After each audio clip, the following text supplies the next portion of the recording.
Yo, what is up guys? Welcome back to another Reverse 1999 episode. In today's episode, we are going to be starting the new main story on another Sorrow. But before that, we do have a new banner, a new limited character banner for Rhiannon. Is that how you say it? Potentially. I will say I I briefly thought that she was Meryl because she looks a lot like Meryl, okay? And like if you look at this like art thing, I guess we can catch a glimpse of who we're gonna see in the story. We've got Soneto Vertin, of course. We've got Arcana in the background, looking very dangerous and evil. And then we've got Miss Stranger here on the left, I believe. And we've got these two children. Might be Meryl and Rhiannon. I don't know. They look very similar. I mean, side by side, they look so similar. They might be siblings or something. And yeah. Maybe this left one is Meryl and the right one is Rhiannon, or maybe I swapped them both. Probably not. This one gives me Rhiannon vibes. Yeah, I mean if it's even them. But yeah. And I think in the background is like foundation as well. This white like monolith and like all these weird like structures. I don't know. That might be like SPDM or something back in the day. Regardless, I'm interested to see where the new main story leads us. Of course, last time we resolved everything with Igor, I believe. Let me just quickly check. Yeah, last time it was Slavo Polku, the campaign's tale with everything with Igor. And if I remember correctly, Igor did get off with he like got away in the end, I believe.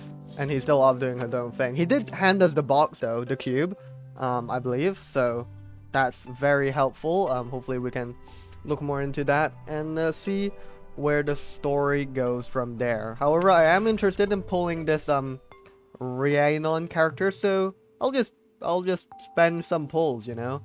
We've got nothing on the record. Hopefully we can win the 50-50. That would be good. Oh, and we just hit it on the first temple. Well, I mean, we did it, guys. We did it. So hopefully we can win the 50-50. That would be lovely, because that was the free temple that that Blue Pocket gave us. So come on, please. I don't even know what Afflatus she is actually. Is she Star? No, she's not. Oh, we get Barcarola. Thank you so much for bringing me on board. I, Barcarola, former musical director of the Free Breeze, am at your service. I'm pretty sure I don't have Barcarola, so that's kind of handy. And we've just yeah, we lost our 50-50, but I mean it was literally the first temple, so I guess we'll continue pulling because we've got lots of pulls left over. Imagine we just hit it again. Okay, we don't. But that was crazy. We just suddenly hit a 6-star in the first temple. That was wonderful. Maybe we can do it again. Now. Okay, we can't do it now. But yeah, I'll probably fly through these pulls. I heard that Rhiannon is like pretty universal, so helpful to you know, recruit her regardless. Okay, that makes 30 pulls. Let's dig into our clear drop supply here.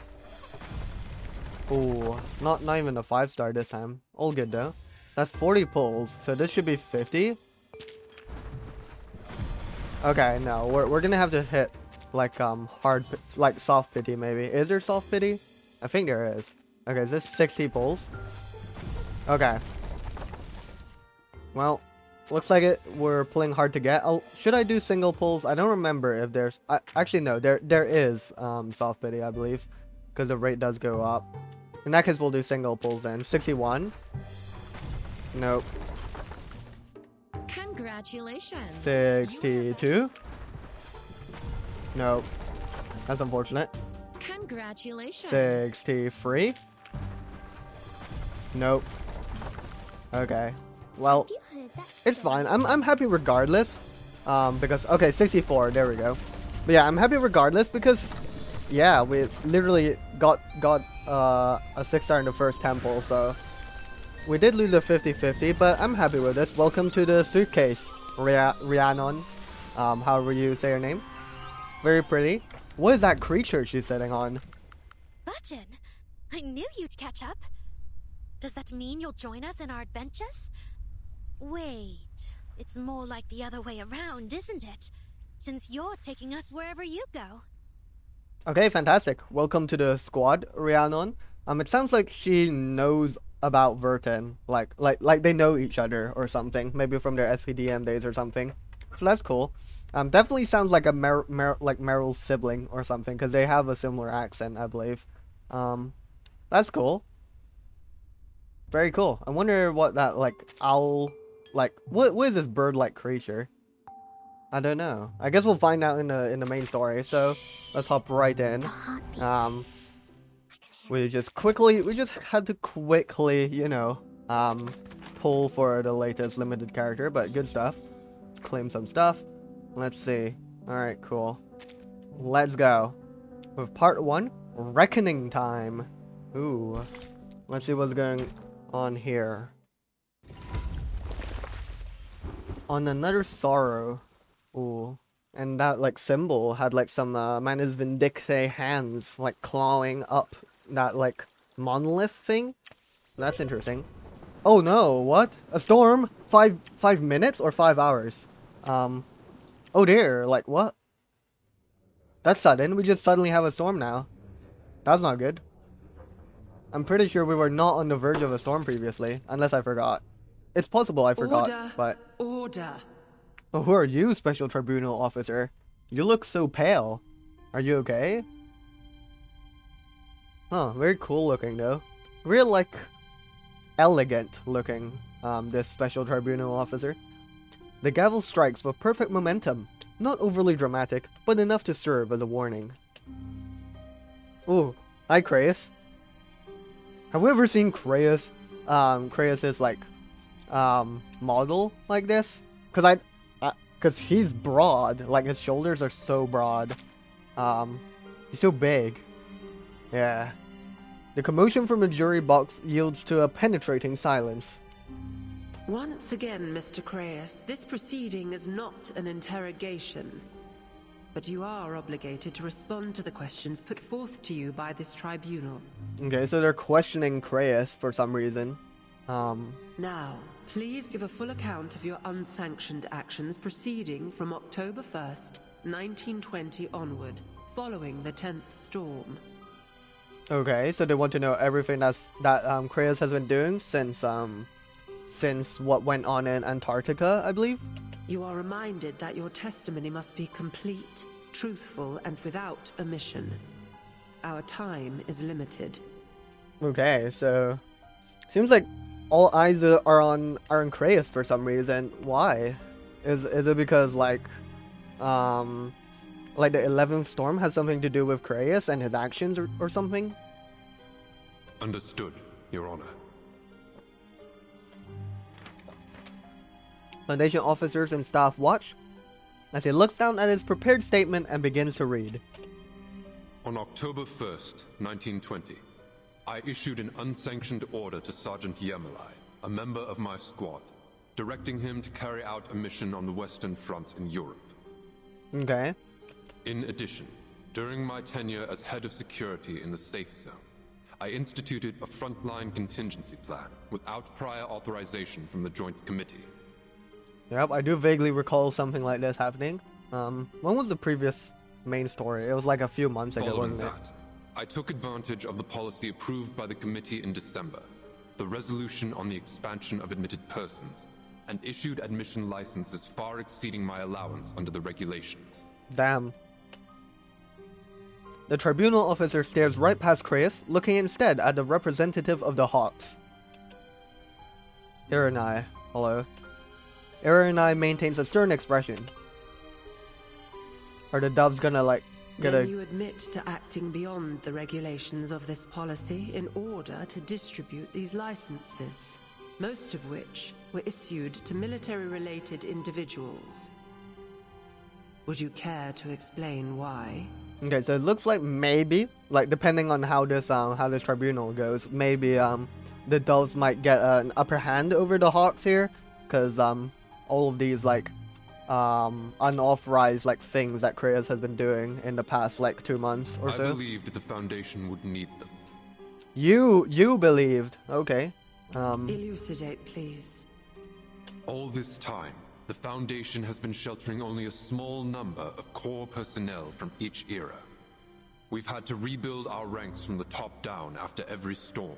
That is true. That is very inefficient. But I don't know. Would that might introduce more risks to the Foundation, perhaps? I don't know. I don't doubt we had our reasons. We sheltered only the best of the best. After all, a farmer sets aside their most productive seeds to survive a coming flood. But we're fighting a war out there. I hardly think there's any need to elucidate how this policy has kept us on the back foot. We're scrambling. And the Foundation is always short on personnel. Irrespective of our shortages, you can't possibly claim these people you've taken in are fitting candidates. Ooh. They aren't qualified specialists. They're soldiers. The only reason they're fighting for us is to protect themselves from Manus Vindictae. Ooh. How do you intend to ensure their continued cooperation after the storm takes us to a different era? Yeah, and they're gonna lose everything in their current era for the first time. These new recruits. We tell them what they're fighting for. And what are they fighting for, Chris? Ooh, hello. Every man and woman Is this that fought in Rhiannon? those trenches has already come to terms with the idea that they may never see their home again. All for the sake of a senseless war without any hope of an end. What better qualifications could we ask for? Sounds a bit cruel though. But yeah, no, this might be Rhiannon. I don't know. Is she? Seems like she's a soldier of some sort, and is holding this photo of this woman holding like a child. Maybe this is like a family who was taken by the war. Would you state that as a matter of fact, or as your opinion? Oh, there he is. speak from my own Charon and experience, Your Honor. what's his name? It starts with an E, I think. Damn it, how did I forget his name? I'm so sorry. For Braun. Yes, it's Brown? Braun? I forgot his first name though. Every one of us here has been snatched from our eras. We've all lost homes and loved ones to the storm.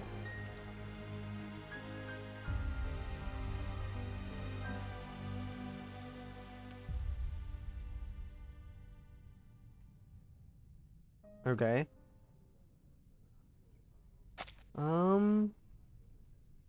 Interesting.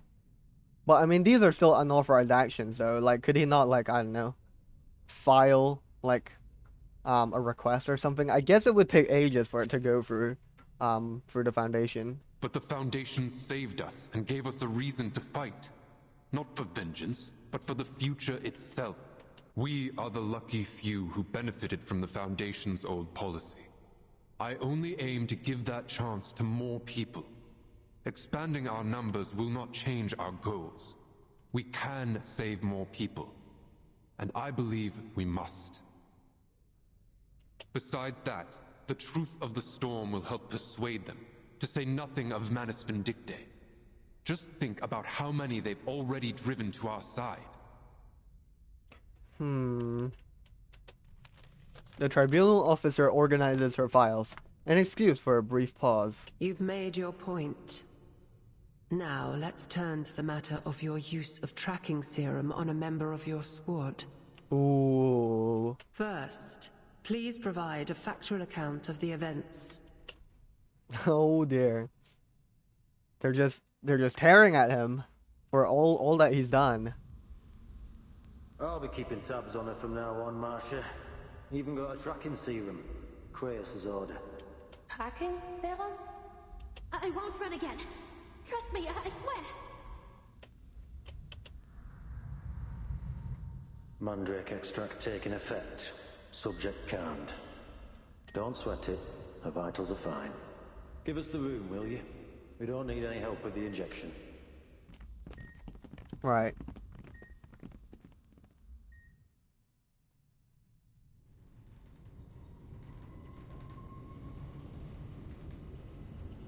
Oh, someone's slowly waking up.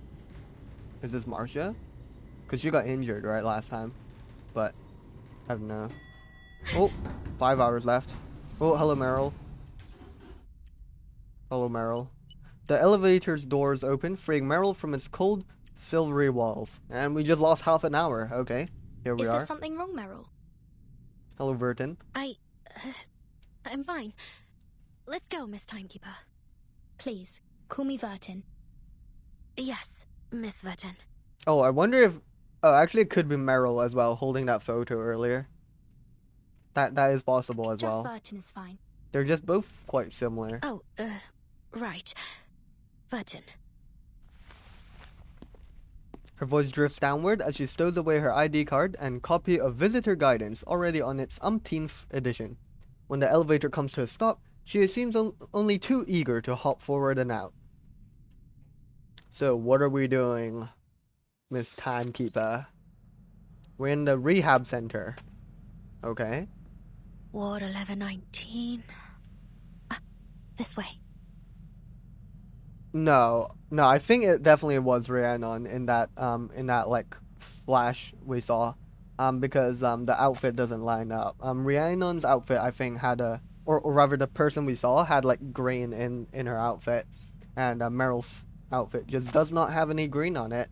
So I'm certain it's probably Rhiannon. She leads them through the rehabilitation center's halls. Before long, they arrive outside Ward 1119's door. Marsha, are you in there? It's me, Meryl, and Vertin's with me too. Okay, nice. So we're visiting Marcia. So she is still recovering, I Meryl? guess? Please, come on in.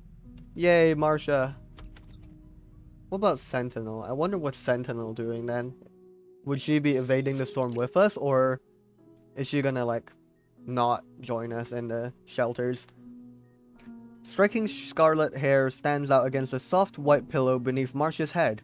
She looks out from her sickbed through the nearby window. It's good to see you again, Marsha. Oh, you're looking much better. Fantastic. The doctor says I only look so rosy-cheeked because my hair is red. I'm not even allowed to stand up, Damn. and I was given strict instructions not to use my arcane skills. I wish I could at least get out of this bed, but I understand that would probably just make me a pain in the neck for the doctor. Best just to stay where you are then. How are you really feeling, though? Inside, I mean. I believe I fully recovered. The last of the fear I accumulated during Karung surgery was released 3 days ago. That's good. But Miss Mesmer is afraid that it might have a long-term effect on my mental state. So she has asked me to stay a while longer for observation. Okay. I wish you a good recovery. A quick recovery, Miss Marcia. The visitors approach their injured comrade. We brought you some snacks, but security sees them at the door. Oh. Apparently, visitors aren't allowed to bring food. Meryl's face turns from downcast to bright and sunny. But they did let me keep this. Go on, Meryl. What is this? Oh, it's like that thing next to Rhiannon. Or however you say her name. A plump bird appears in Meryl's palm. Is it origami? I think it's origami. Very cool. A bird? How cute. What species is it? I don't think I've seen such a bird before. Yeah, it's so plump. And I round. saw it in the Arcane Creature Keeper's travelogue. It didn't mention the species, though. Okay. Actually, I think it said that even the author hadn't seen it. The picture was just a rough reconstruction. Damn. So I improvised a few bits. He's got... Are these the eyebrows? Damn, those are massive eyebrows. Reconstruction? Are they extinct? Apparently. No one's seen one for over 40 years, so it seems like they're gone for good. That's terrible. What a shame. I hope there are some left out there. I bet the real version's even cuter. I'm sure they are. I made it from some old bits and bobs I left at headquarters. One of them was a blueprint I drew during a maths lesson. Damn.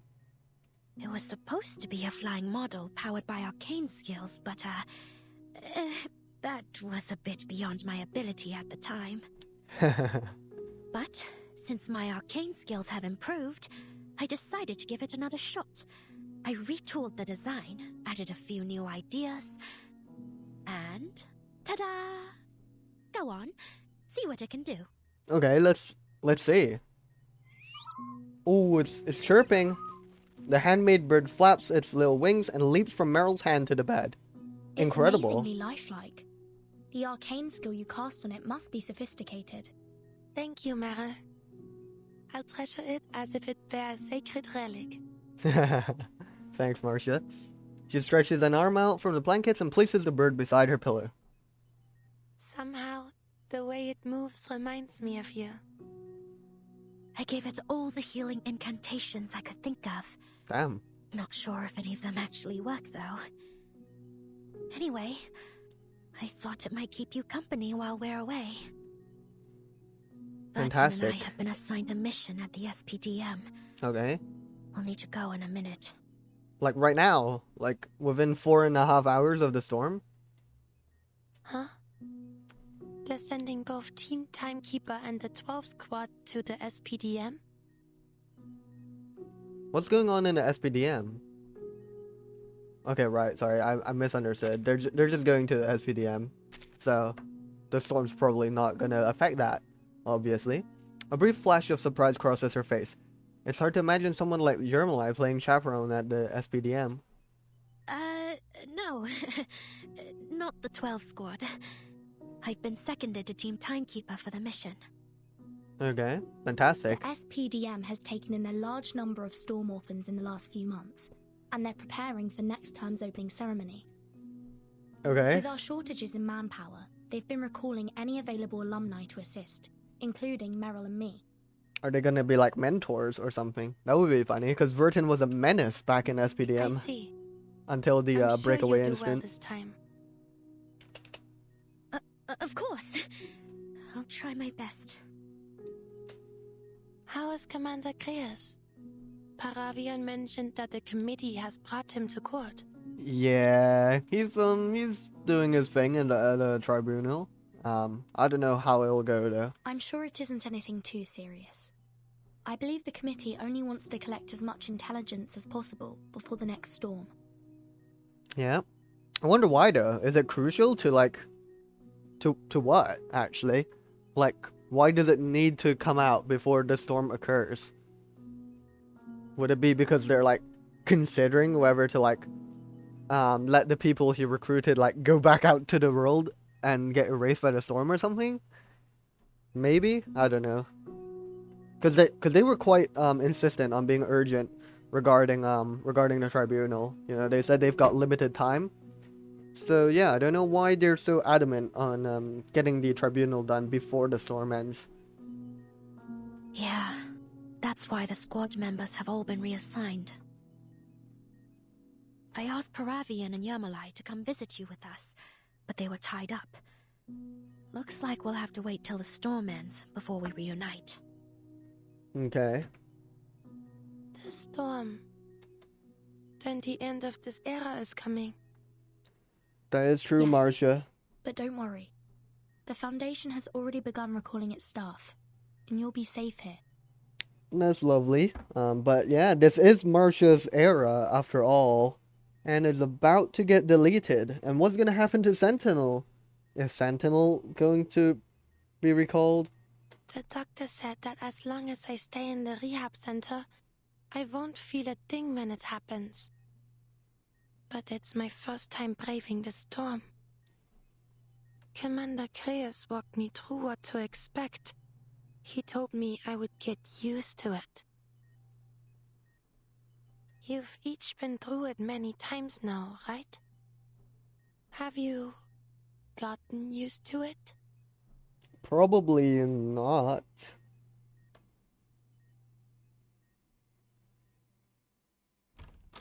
Damn.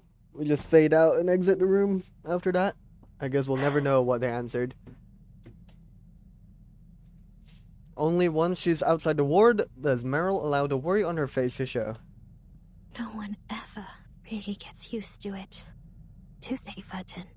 Yeah. I still haven't. It's almost time.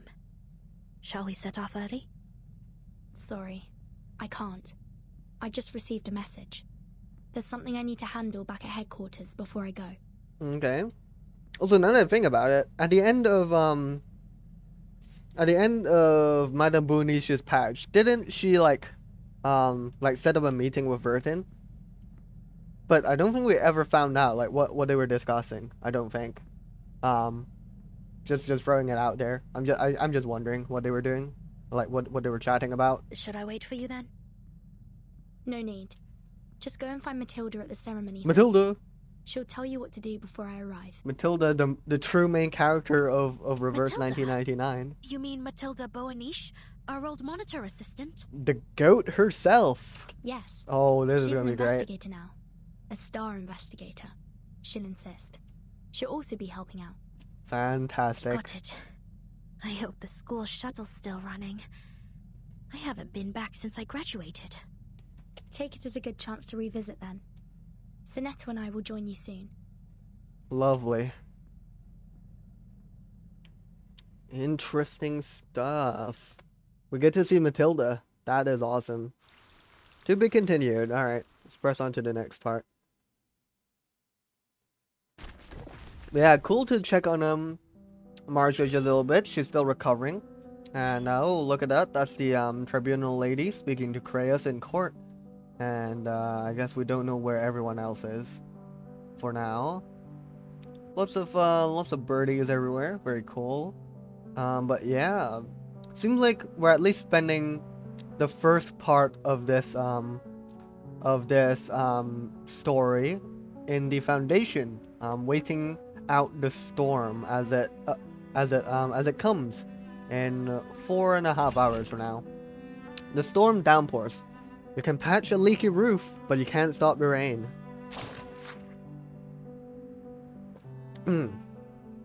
According to field reports submitted by Marcus, Semmelweis, and other operatives across European branches, locations marked as critical points of time are now scattered across Europe in the current historical period. Both their number and distribution far exceed anything previously on record. This is a turbulent era. The territorial and political disputes left by the war have Europe redrawing its map in blood and paperwork, while many nations are still rebuilding. Famine, unemployment, the lingering effects of influenza, the other post-war wounds pervade everyday life. Rebellious movements like the Dadaism take root in the spiritual confusion of the age. The invention of wireless radio and small home appliances sparks the first stirrings of a technological revolution. Despite repeated reinforcements, new critical points of time continue to surface in cities and corners across multiple countries, and we are still unable to pinpoint where Manus Vindictae are most active. With a severe manpower shortage at the headquarters checkpoint, we can no longer share operatives for continued observation. In summary, based on reports from all teams, we are unable to confirm Manus Vindictae's operational direction, mount a targeted counter-offensive, or slow the deterioration and expansion of these critical points of time. Headquarters has decided to execute the evacuation plan immediately in order to preserve as many of our forces as possible. All field team leaders are to order and urge their operatives to return to headquarters without delay or proceed to the nearest shelter to take refuge from the storm. Okay, damn. So yeah, Manus has been wreaking havoc as per usual. Things are getting worse in this era. And yeah, I'm glad we got a little mention of Marcus and Semmelweis. Very cool. I want to see them in the future as well. At least we get to see Marcus, you know, in the animated series. That's pretty cool. But yeah. Yeah, I do worry though, you know, since the storm is coming. I wonder if Manus Vindictae is gonna end up rewriting history again, just like what they did after Antarctica, you know. And I'm pretty sure in this era, Manus Vindictae got like a few years head start or something after the storm to like build their empire and everything. So I'm worried that they might get another head start this time around as well, which is going to put a severe like imbalance between Manus Vindictae and the Foundation probably, and their strength in numbers, you know. But yeah, I guess we can only wait and see how Manus Vindictae pulls this off. Right, let's take a look at this. Temporary dispatch. Business trips, overtime, labor dispatch. There's always a way to get the most out of your employees. If one isn't enough, try all 3. hear all complaints. Honestly, if someone had told me that joining the Foundation would one day have me posted as a door guard, I never would have let that Kratos leave the Vigil's Bureau, but it's too late now. You, I, and all these fine Foundation employees will soon be standing at the door, plastering on smiles and shouting welcome. At the end of the day, this all comes down to Kratos and those hawks aggressively pushing that expansion resolution through. Ever since the Timekeeper announced the storm countdown, refugees from all over the world have flooded to the Foundation's doorstep, surrounding headquarters with no end in sight. Those lines stretch so far they could probably wrap around the entire Earth. Who knows how loose the Foundation's screening criteria are this time? If you ask me, if even a handful of those veterans turn out to be spies, the Foundation could be blown apart from the inside in no time. Kratos knows better than anyone what those soldiers are capable of, yet he's not the least bit worried about keeping them in line. Just like he always has his ways of dealing with me and Blackbird. And of course, you, his loyal little dog who doesn't need dealing with at all. So I guess he's referring to Hound here?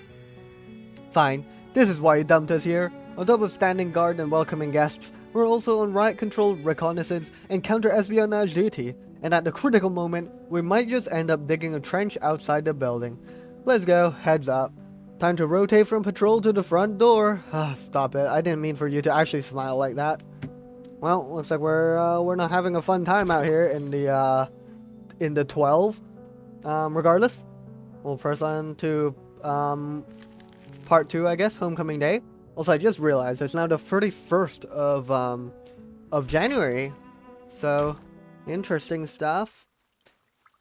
But yeah, let's see what's going on here.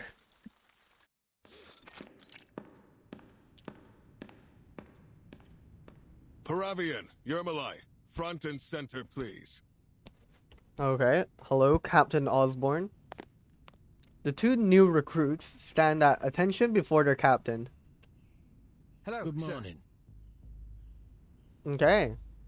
Have I ever seen Paravian's face before? I might have seen his face before, but I definitely have not seen his model before. Very cool. He's got like this coat thing that's only hanging off his right shoulder. That's pretty stylish. He has like a sword thing down here. Is that a handle to his sword as well? Does he have two handles on his swords, or are those handcuffs or something? I think those are handcuffs. Never mind. But yeah, cool. Got little splodges of red, and then we've got the signature Foundation pattern. The blue fur as well, very cool. Maybe that's coming from an arcane creature or something, or maybe he just dyed it. But yeah, very classy outfit here for Paravian. And of course, Yermalai / Hound, looking cool as always. You two are from the 12 Squad. Got nowhere else to go, huh? Sorry about your boss. It's alright. Anyway, welcome to the first squad of the Pre-Storm Quick Reaction Force. I'm Captain Osborne. I'll be your supervisor until the storm is over. Alright. I mean, what are they doing that's going to need supervision, I wonder. Also, yeah, I completely forgot, but Yermalai literally has a leash on his neck. That's kind of hilarious. I don't believe you two are acquainted with our storm reaction protocols, are you? No, we're not. Do enlighten us, Captain Osborne. No, this is our first mission here. What are our responsibilities, sir?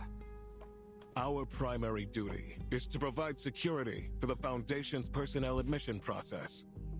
Okay. We'll receive our orders directly from the Pre-Storm Dispatch Center, which takes over the Foundation security forces in the last 24 hours prior to every storm. Very well. Usually we handle the admission process without additional support, but things are understandably more complicated this time. Because of Kratos. That's why you've been assigned here. Yeah, I think it's more complicated because of what Kratos did, right? And like his attempts to recruit more people into the Foundation, and to put them in shelters and everything. I wasn't expecting a vacation. Good to hear. Now follow me. I'll fill you in along the way. All right.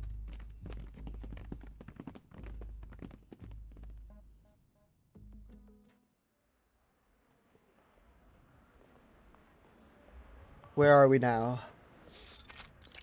Registration desk. Okay, so it seems like we're following Paravian and Yermalai a bit. The grand north-facing gate, and weathered by time's passing, casts a heavy shadow beneath the sun's slanted rays.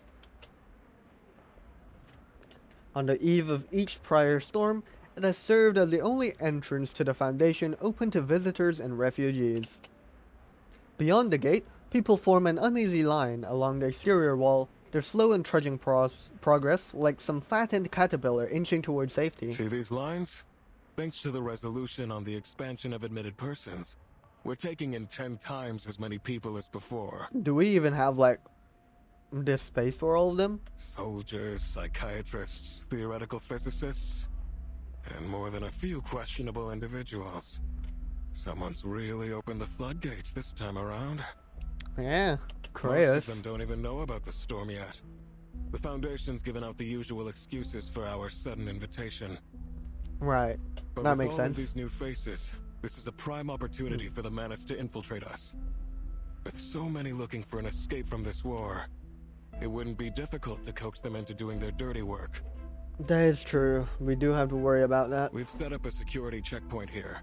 Your job is to guard it and stop any unauthorized access to headquarters. Very well. And what if we find an unauthorized person? What's the protocol? Should we hold them off to a cell? Of course not. That's just what they'd want. An opportunity to cross the storm safely. Yeah, that's what I thought. We should just kick them back out into the wild, I guess. Send them away. And make sure they don't come back. Fantastic. Anyone we send away will die in the storm. Can't we just... That's too bad, Paravian. That is too bad. Such is the nature of the storm. And I guess the shelters just can't take everyone in, you know? Especially with the threats of spies and everything. Those are your orders.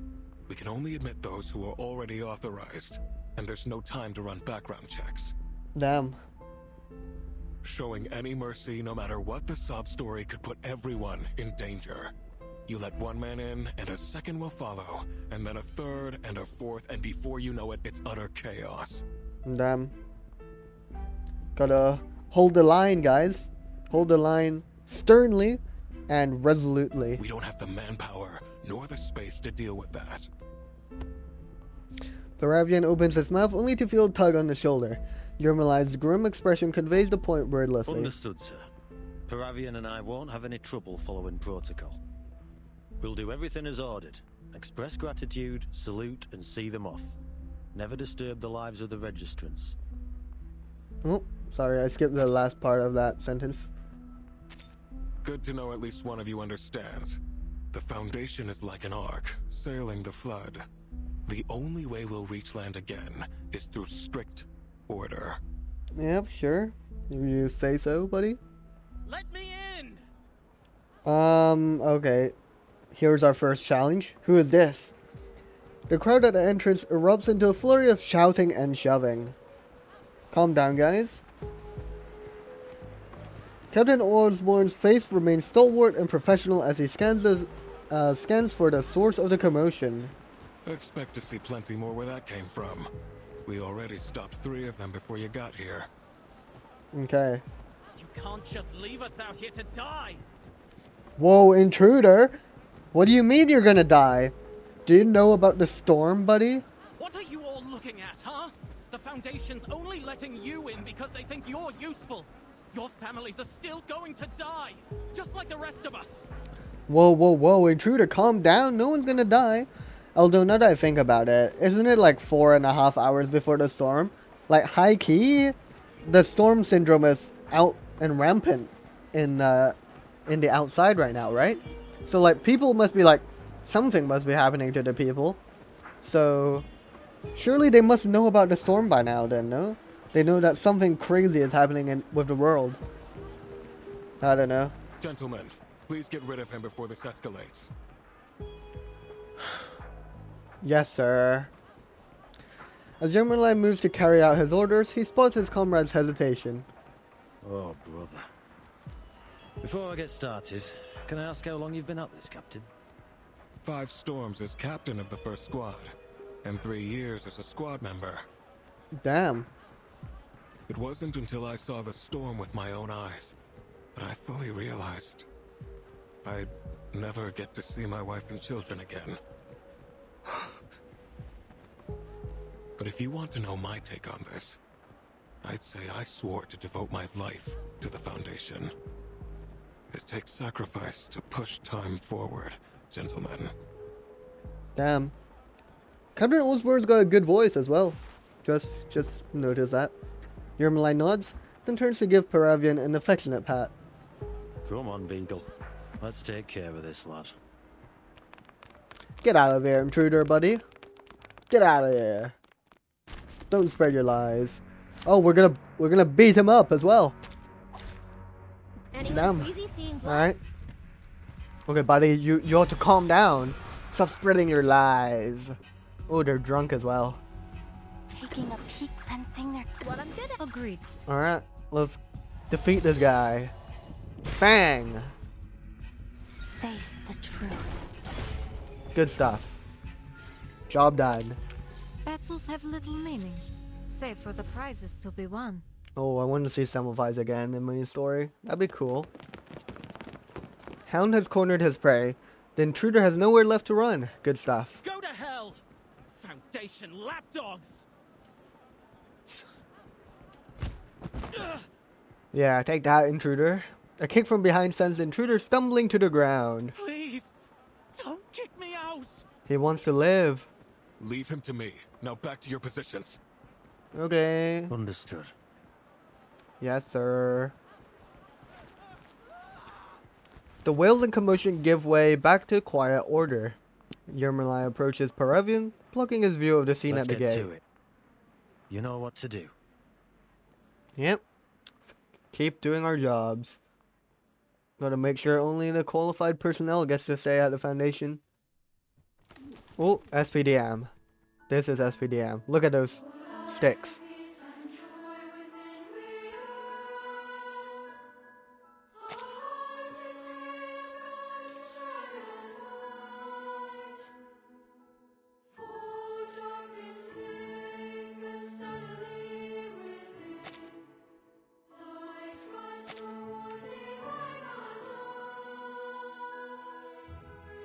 Okay, very cool school anthem, I believe. Very cool.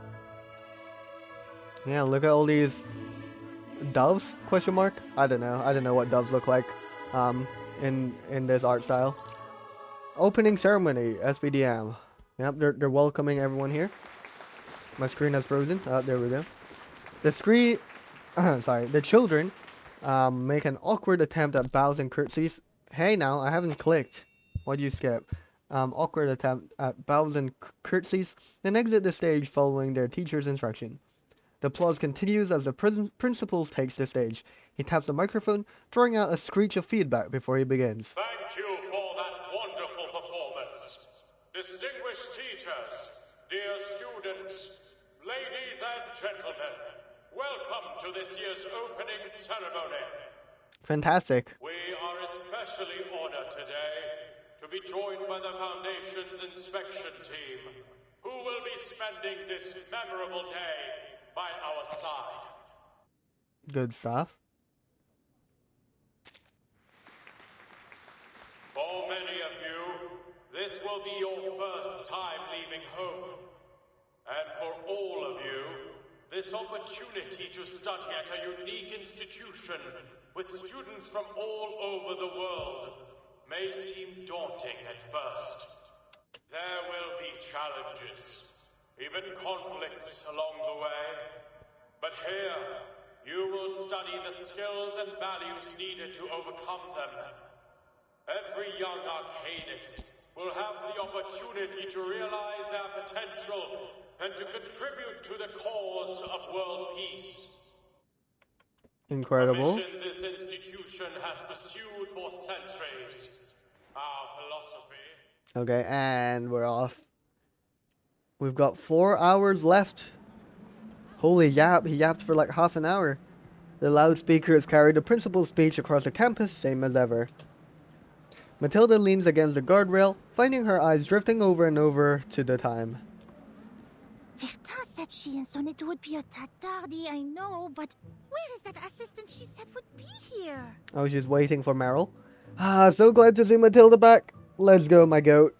Look at her. She's so cool and based. And she calls Vertin as well. That's funny. Ugh, that same old speech again? I bet that old fogey wrote it before I was even born. Matilda! Meryl, hello. A flash of purple squeezes out from the sea of white uniforms. Meryl, you're the assistant Vertin sent? Shit! What took you so long? I've already been waiting for 34 minutes. Damn. Sorry. You wouldn't believe how crowded the student entrance is. Took me ages to get in. The student entrance? You're not a student anymore, Meryl. That is true. You were meant to go to the staff entrance. They would have let you in right away. Oh. You're right. I should have known. Oh, Meryl. Matilda is unimpressed. You graduated 2 years ago, Meryl. I know. It's just... I chickened out when I made eye contact with the instructor at the gate. Oh no. Never mind. It's not too late to start our mission. What is our mission, Matilda, again? Right. About that. What is our mission exactly? Well, I'm glad Meryl doesn't know either. To maintain order on the campus and deal with any and all threats during the opening ceremony. Threats? What threats are happening in the opening ceremony? Do you think that we're gonna like start crashing out and start singing singing Manus Vindictae poems like that one time we did?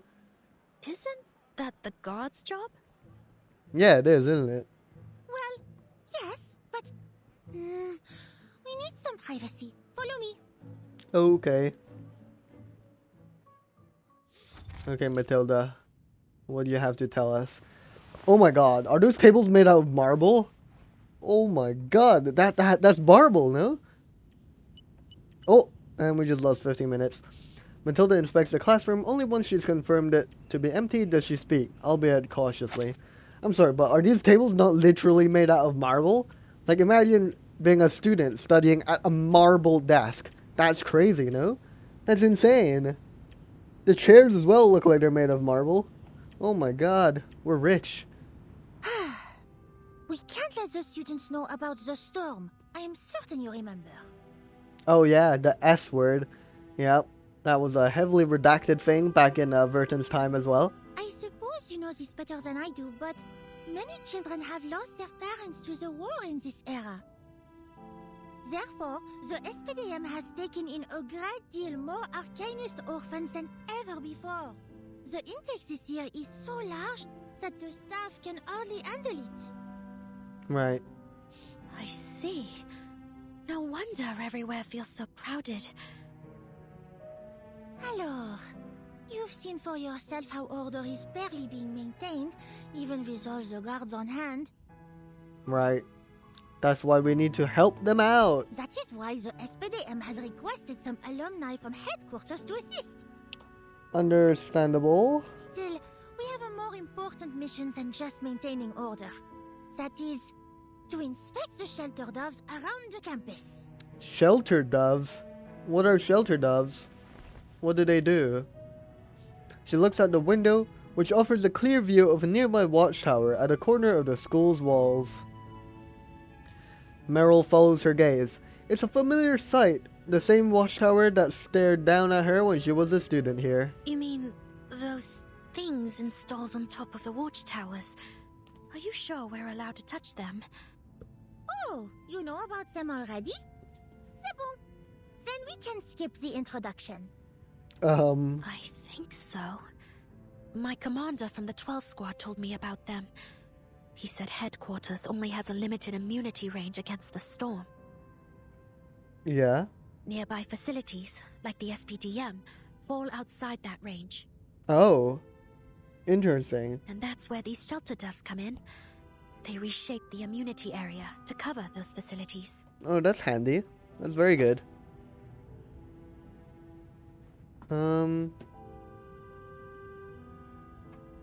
Okay, so we gotta inspect them to make sure they're functional, I guess? So that, you know, SPDM doesn't get nuked. The alumni look away. There is one thing I've been wondering, though. Where did these doves come from? For real? It packs house technology. Not even the Laplace researchers know how it works. Damn, not even Laplace knows. But if we don't know how they work, how are we supposed to inspect them? That's valid, Meryl. Ordinarily, the PAX house sends an inspector to check on their status.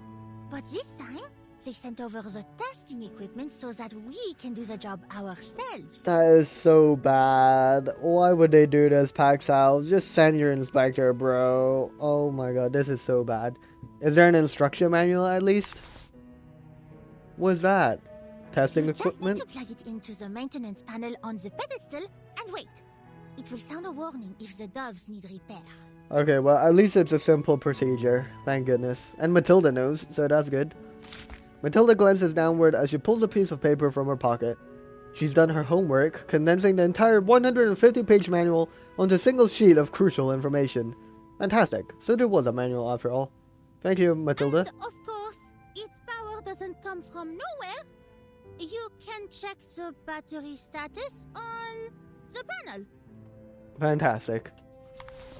Good stuff. Thank you, And Pax House if it does sound and a Matilda. warning, I doubt we'd be able to fix it on our own. That would be terrible, and we literally have 3 hours and 45 minutes to tell the repair team. In that case, replace it with a backup dove and report the malfunction to headquarters. Someone will take care of it. Oh, we just have backup doves lying around? Thank goodness. How many backups do we have? There are backup doves stored in the air raid shelters beneath the watchtowers, except the central one. That shelter is closed for maintenance, so its doves are stored near the top. Right. According to the maintenance logs, we shouldn't have any problems, but we still need to inspect each one of them. Okay. So it's just a routine check then? Yeah. I know it sounds a little dull, but the safety of the entire campus depends on us. Yeah, I know, Matilda. I know the stakes of this. This is terrible. Now you understand why they turned to Matilda, their most reliable investigator and former monitor assistant.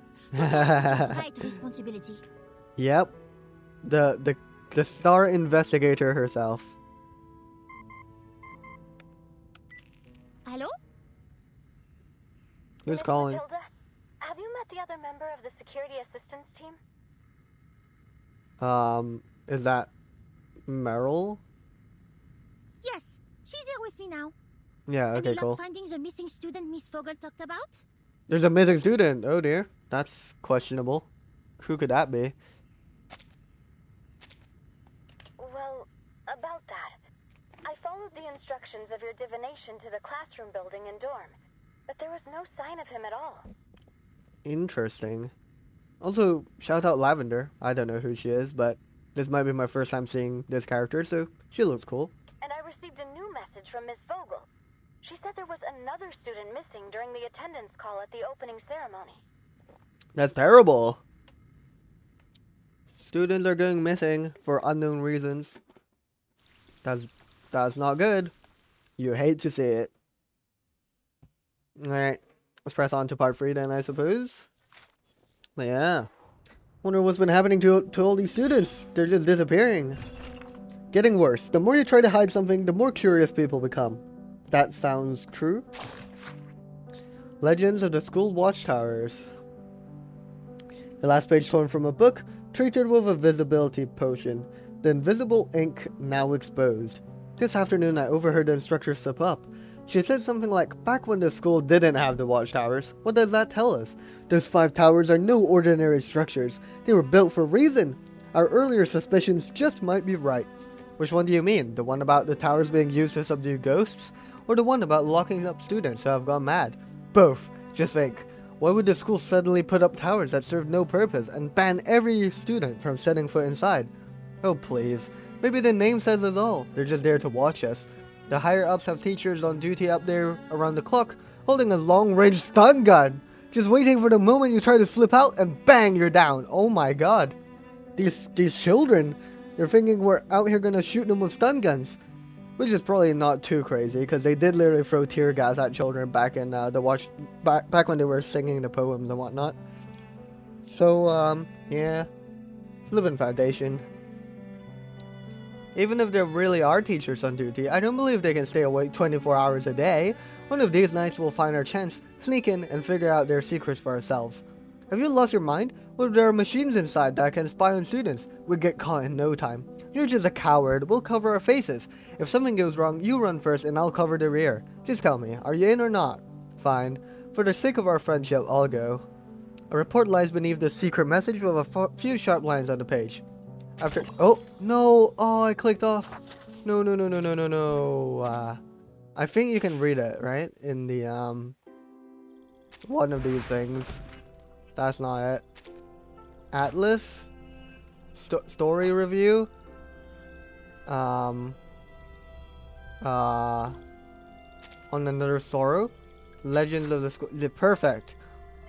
After comparing handwriting, we have confirmed that the two students responsible are 5th years Andrea and Oliver. I will personally reprimand them and impose a 1-week detention as punishment. Given the recent rumors circulating among students regarding the watchtowers, I propose increasing patrols frequency around the watchtower perimeter and strengthening oversight of the weather stabilizing doves housed within to avoid any lapses during inspections from the Pax house. Right. Regarding my mistake, I can confirm that I did not mention the storm or that the reverse incident during the first storm. I will submit a 3,000 word written apology and reflect seriously on my failures in student management. Damn, okay. Cool. But yeah, good stuff. We did it. Let's press on to part 3. And see what goes on now. Let's see, part 3, escape plan. So maybe some yeah, what's happening with those, 2 missing students, I wonder.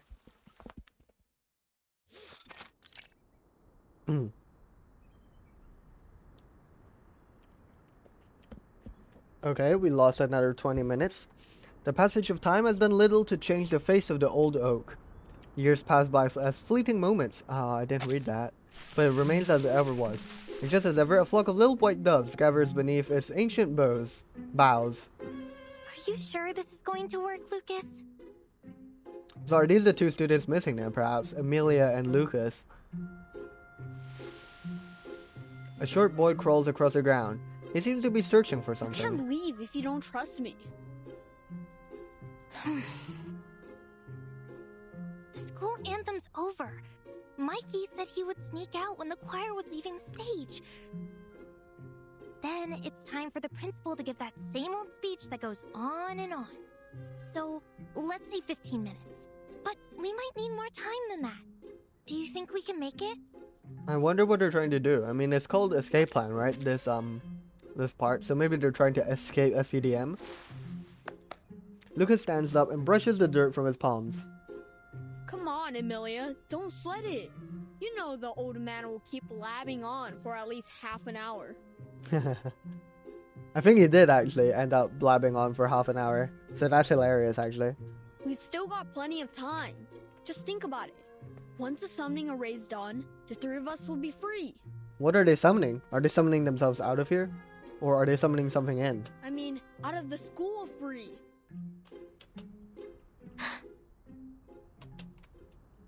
They're gonna get eaten by the storm if they escape here, I just realized. The little girl tenses visibly. Out of the school? Really? Do you know what it's like out there? The instructor said there's a war going on. It could be dangerous. Yeah. Are you kidding? They just said that to scare us. Oh dear. These kids. Hopefully Matilda and Meryl can, you know, stop them before they find their way out into the, you know, storm syndrome infested world. That would be helpful. Why are we doing it today of all days? That is true. Why today? Because it's our last good chance for the whole semester. Everyone's at the ceremony, and the guards are busy either handling the crowds or showing the inspection team around.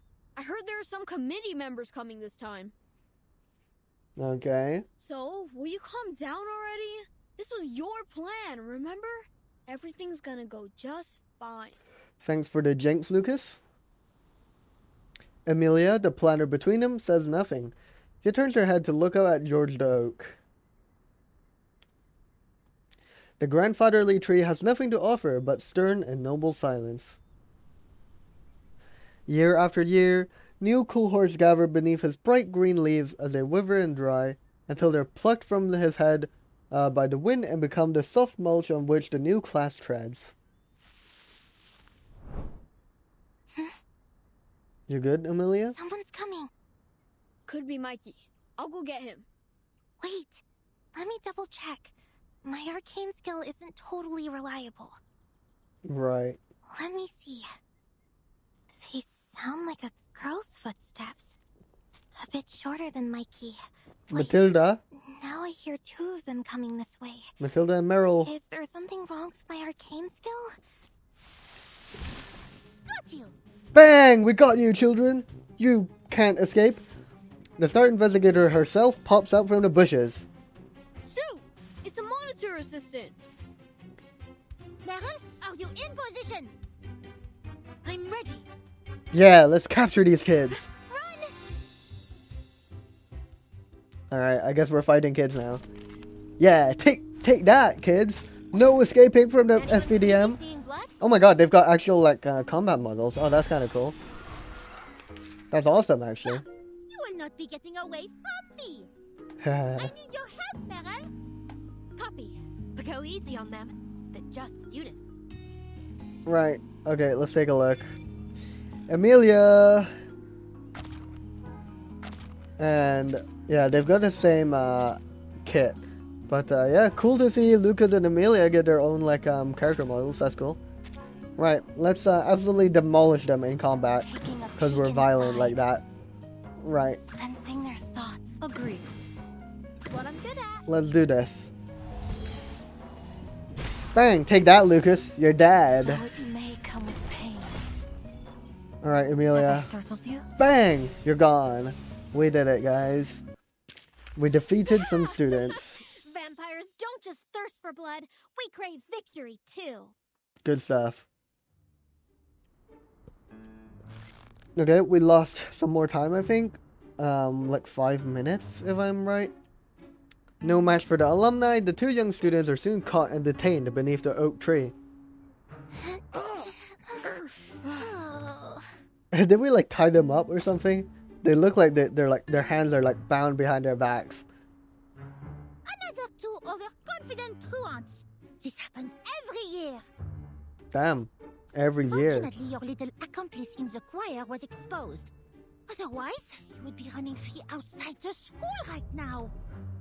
Ugh, you're a big jerk. What? Don't you realize you could have wound up in danger if the kind-hearted and brilliant Matilda hadn't stopped you?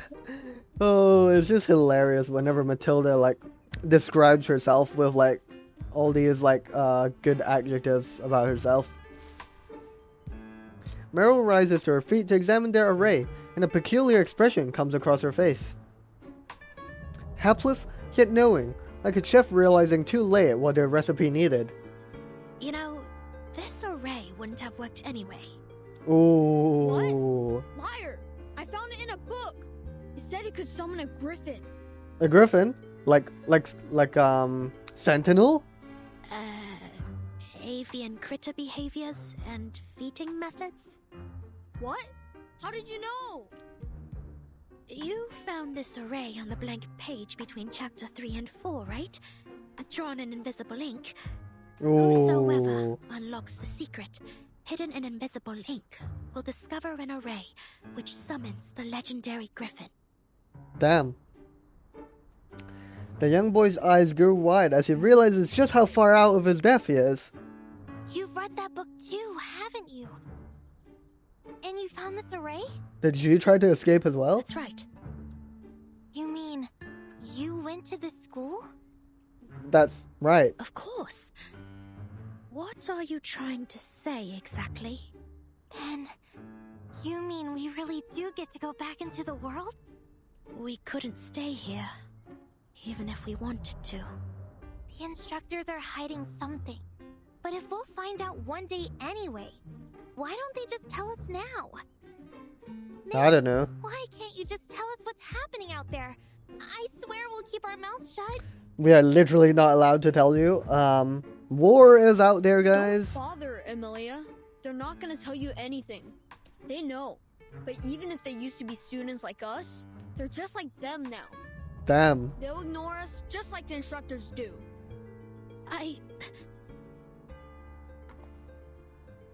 Her face flushes. Terrible secrets threaten to burst from her lips. Don't do it, Meryl.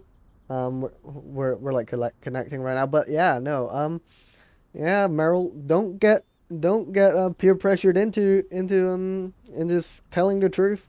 Just say it's war, because that's true, right? There's war, and there's also the storm syndrome out there right now, so that's even worse. But yeah, I do wonder though, what's gonna happen to Sentinel? Does she have protection from the Foundation? I still don't remember, whether she does or not. But I hope Sentinel survives, because otherwise Marcia will be devastated, and we don't want Sentinel and Marcia to be broken apart. That would be terrible. War. There's a war raging out there. Honestly, I wish I could stay here at the school where it's safe. And that's not even the worst part. Okay, we haven't spilled the beans, so that's good, I think. That must be them. This way. Hurry up. An instructor is here as well. Damn. Hello. An instructor arrives flanked by school security guards, disrupting their increasingly dangerous conversation. Lucas! Emilia! What do you think you're doing out here? Unbelievable. Is this the first time I've seen an instructor, like, model? It might be. It's a bit jarring, though, not seeing the eyes in her face. You're both spending the rest of the day sitting in the guardhouse. Damn, Get them GG. away. GG. We're getting imprisoned. No! There's worms in the walls of that place! Exactly. Those Shamirs are there to give you troublemakers a lesson. No! Move it, you little terrors. No more tricks. I'm watching you. Let me go! Well, GG. The flustered instructor regains her composure and offers the security assistance team a polite smile. Thank you for your assistance, investigators. Rest assured, I'll be giving these two a much overdue lesson on following rules and procedures. Yeah, I'm sure you will, instructor. You are most welcome, instructor. Of course, we could escort them to the guardhouse if you'd like. Ooh, Matilda, what are you plotting? Why would you personally offer to escort them, No need for that. I'm aware you have more important tasks to do, while the skies are clear. Oh yeah, true. We do have to inspect the watchtowers, I forgot. She seizes the little doves by their wings and escorts them back to the safety of their cage. GG. Matilda and Meryl stay in place, exchanging a look of resigned acceptance, powerless to change things as they are now. These students are too young to handle the truth. They don't even know they're from different eras. Could you imagine what would happen if we told them about the storm? I do understand. I mean, I know the school's only trying to protect them, but their punishment still seems a bit much. Which is why I, the great Matilda Boanish, will be changing things as soon as I gain power in the Foundation. Damn! She's gonna gain power in the Foundation. Incredible. What are you looking at here, Matilda? Like becoming the president of the Foundation, perhaps? That'd be good, because you can fire Constantine, which will make me very happy if we can just, like, fire her and, like, I don't know, like, set her on fire for what she's done. I don't know. But for now, let's keep our eyes on the mission, no? There's no time to wait for Sonetto and Vertin. Right. Better inspect those watchtowers. The nearest watchtower is the one in the northwest. Let's start from there. Okay. Let's do it. Make sure these towers are still functioning with their shelter doves. Nice, we're on the top floor. There it is. So, this is the shelter dove. Damn, they've like enshrined it on this like pedestal thing. Very cool. It's glowing as well. Meryl stands beside the blast door, looking frozen stiff from head to toe. What are you doing standing back there? Come on, I'll show you how to use the tester. Come on then, let's do it. What? I thought you said you never used it before. Maybe she has, I don't know. But she knows a lot about what needs to be done though, so that's helpful. underestimate Matilda la Magnifique. I already figured out how to use it well in advance. Fantastic. Oh. Okay. She's gonna pull this off first try, I'm sure. Let's see it. Her stiff posture finally breaks as she walks over to accept the tester from Matilda. Plug the tester in at the panel on the pedestal, turn the safety knob, and press the button on the side. Okay. Let's plug it in. What? Oh my god. Safety knob. Am I turning it the right way? For real. There's so many knobs as well. Oh, we did it. A slight buzz emerges from the device. D'accord. Now the lights on the panel will tell us whether the dove is working. I mean, it's all green. It must be working. Verifying ID. Green. Power status. Green. Immunity area. Also green. Good. Stellar. Superb. Superb. Let's go. She withdraws the tester with satisfaction. We did it, guys. That's 4 more to go. understood. Now we head to the next watchtower. Good stuff. By the way, I'm quite curious. How did you know the Griffin array wouldn't work? Yeah, I think she probably tried to escape using that exact same method back in her school days. That must be it.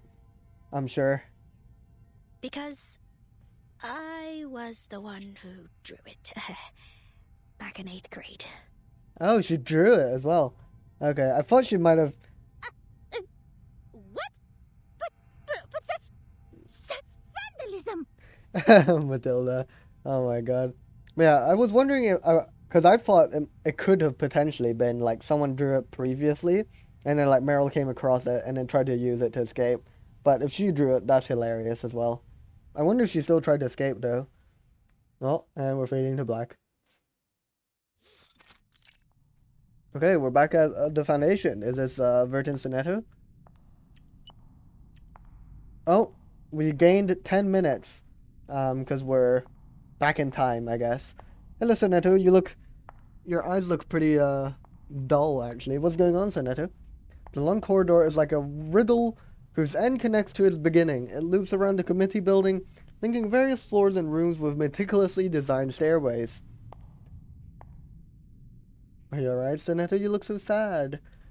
Somewhere within that winding riddle, Sonetto comes to a halt. Is there something wrong, Sonetto? There definitely seems to be something wrong. She looks so sad and devastated.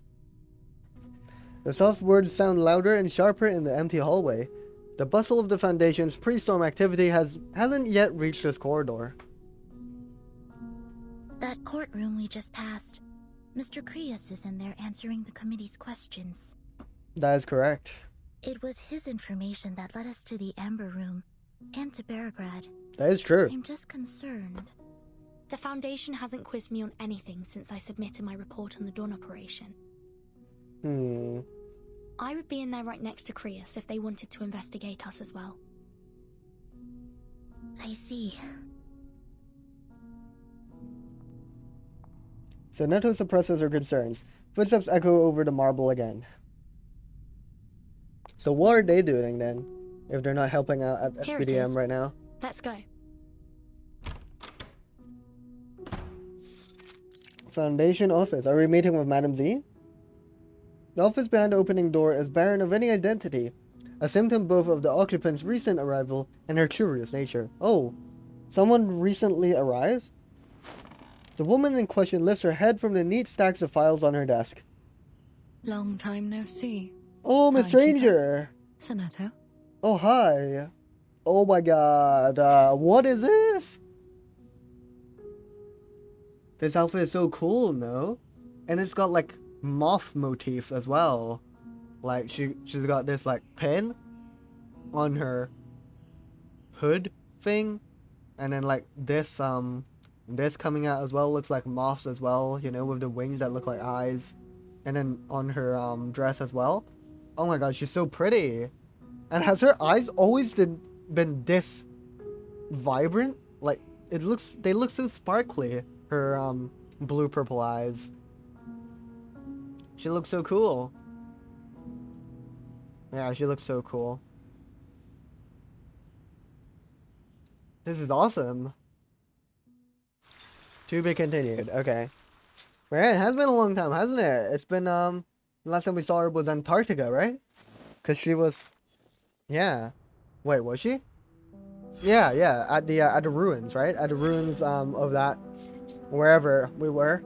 Yeah, I'm pretty sure that's where we met Miss Stranger. Before everything went down with, Manus Vindictae. Cool! This is awesome. Seeing, Miss Stranger here. Good stuff. Okay. So check this out. Perfect exchange. True genius lies in finding another way. Improved invisible ink formula. A note in childish handwriting. Find a way to replace the ingredients with things that are easy to get from Ravenna School. Ritual offering. This sacrificial food is mostly made of flour. Maybe a handful of dry pasta will do the trick. Roaring root. Fortunately, this main ingredient can be found right here at the school. Spotted a few growing near the tree roots by the lake last week. The spell calls for milled magnesia. Some salt from the canteen should work. Trembling tooth. Theoretically, these should be molars from small to mid-sized omnivorous arcane animals.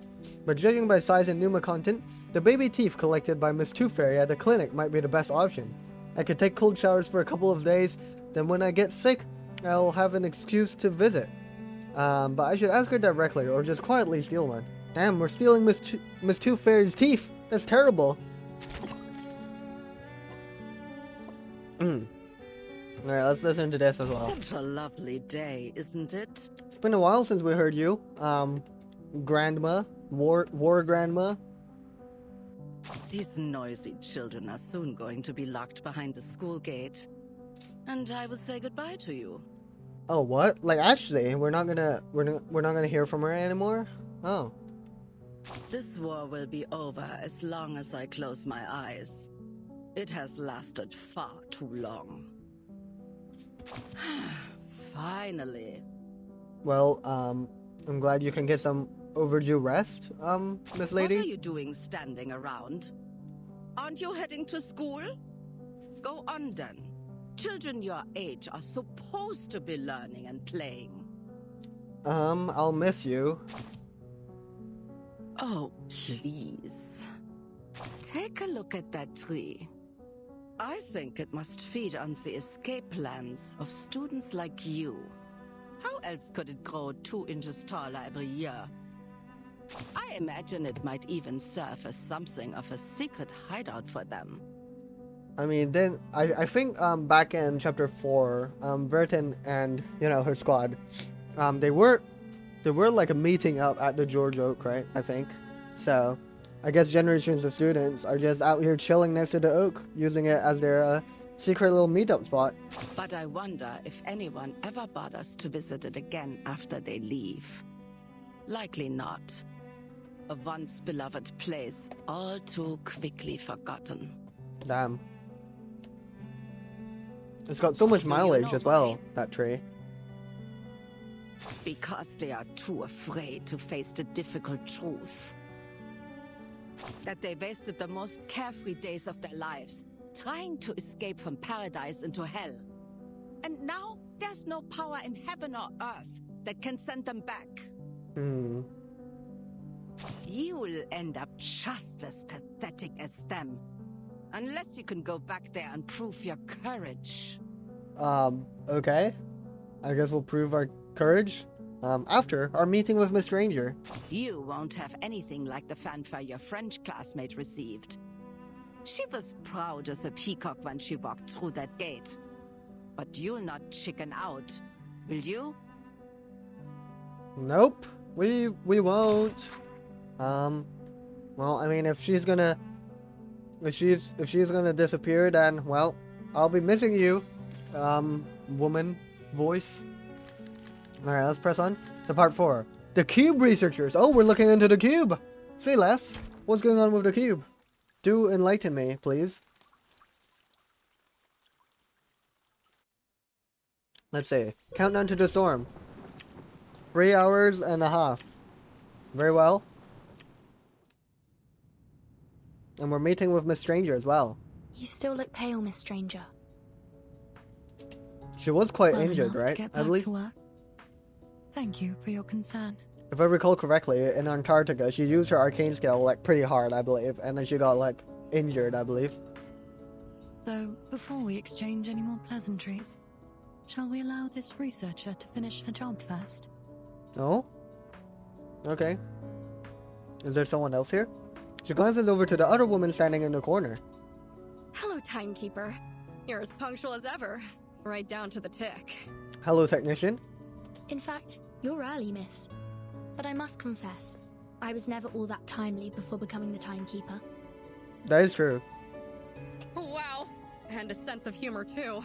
You've really got it all, Miss Verton. I'll be the one conducting research into your suitcase's technology this time. Well, oh, that's good. It's not just me, of course. It'll go to the team. One researcher alone couldn't possibly understand a device of the suitcase's magnitude, could they? I do wonder though. How did this suitcase even come to be? Like, how did I make it? Because I'm pretty sure Erd gave it to Verton, so interesting. So, has everyone moved out already? Yes. They're all in the Foundation's guest rooms. I've checked every nook and cranny to ensure no one was left behind. Okay, cool. So we moved everyone outside of the suitcase temporarily to investigate it. Good stuff. This year's suitcase inspection just so happens to fall during the storm. Perhaps Team Timekeeper will be able to take a vacation. That'd be good. Following protocol, the technician takes the emptied suitcase. Thank you for your cooperation. I'm sure this will help us learn more about that mysterious spinning wheel. Oh, the one in the lake. That would be helpful as well to learn more about that. Because that was high-key what Erd was spinning in the ritual with the Manus Vindictae in Antarctica. She holds the suitcase delicately, almost reverently. She stares down at it and then glances up again, as if weighing unspoken words on her tongue. Anything else I can help you with? Timekeeper. There's something I'd like to ask you about. Kind of a private matter. Oh, okay, I guess. About the Amber Room. Oh. I heard you went through some kind of time distortion in there. Is that true? Are we like allowed to talk about the Amber Room here? Yes. It was exactly as I wrote in my report. Alright, cool. We're just casually reporting that we found, the Foundation's secret torture chamber, Cool. I guess the Foundation's chill with this for some reason. I don't know. Time distortion. If only I were assigned to research that. What could be more fun than studying time itself? I mean, you could do that, probably, after studying our suitcase. Her visible excitement is contained, if just barely, by concern for the marvelous device she is holding. Not to knock working on the suitcase, I suppose involves the study of space or time. I wonder which is deeper. You know, you're a real gatherer of mysteries, Timekeeper. Actually, you're kind of a mystery yourself. I don't know what I'm saying. You're just saying things. Sorry for the blabbering. I should really go. Well, I'll get the suitcase back to you in a few days. A week at most. Please plan your schedule accordingly. Goodbye, Timekeeper. Okay, goodbye, technician. She nods, causing the light to reflect off her sleek mask, then makes her exit. W interaction. I mean, she seemed pretty cool. The stranger approaches gently. I wonder if she even saw me or Miss Sinetto. Laplace really does excel in finding unique talents. I'm used to it. Has the Foundation assigned you a new job already? I thought you'd want to rest for a while longer. Verton, the Foundation overworks everyone. Come on now. I wish I could. But it's not my decision to make. It really should be, though, Miss Ranger. The Foundation received your report on the Dawn operation while I was still stuck in bed. It mentioned that Igor gave you a boon. He did, yeah. This good old cube. Part of my work involves studying the Manus's arcane skills, so I was sent to Laplace to help. Handy. The project leader said they've made some progress already, but they'll need your help to continue. Okay. Which is why I invited you here. Very well. Is the research team here at the Foundation? Yes. The project leader and her assistant were notified in advance, and brought their equipment here. Follow me. Oh, sorry, I They skipped asked for that an a open bit. space, so we agreed to meet in the garden. Okay, I wonder if this project leader or her assistant could be Rhiannon, I wonder. I don't know, I'm just trying to figure out how Rhiannon is going to fit into the story. But yeah. Let's see and investigate the cube. Sovereign Garden in the St. Pablo Foundation. We've got 3 hours, 15 minutes. Cold white auxiliary buildings from an uneven enclosure around the pleasant green commons of the Foundation's Sovereign Annex. That's a lot of words. The patterns of shrubbery and lace-like walkways resemble, in a deliberate way, the intricate gardens that surround the Palace of Versailles, albeit tightly compacted. I don't understand how one can relax while walking through a maze like this. The view was much more enjoyable before the hedges grew into walls like this. Right. So they weren't always tall like this? Interesting. But yeah, this is the first time having a proper look at the Foundation, no? Like from the outside. Like, look at that. That's the Foundation, right? Like, it's so weird looking. Unless this is a watchtower, but I don't think so. This, like, monolith thing looks pretty bizarre. It's got like these two horns as well. I wonder why. But yeah, the rest, I mean, it just looks like standard like Foundation buildings I would expect them to look like. They're all just white tall buildings, pretty generic. They've got the checkered floors though, with a chess pattern. At the center of the common stands a peculiar instrument. That should be them over there. Is that... Eagle? Eagle? Oh my god, Eagle is the main story. Hi, Miss Timekeeper. What? Miss Sonetto? Miss Stranger? Eagle! Since when do you look like this? I'm pretty sure you usually don't look like this. Her outfit's very cool.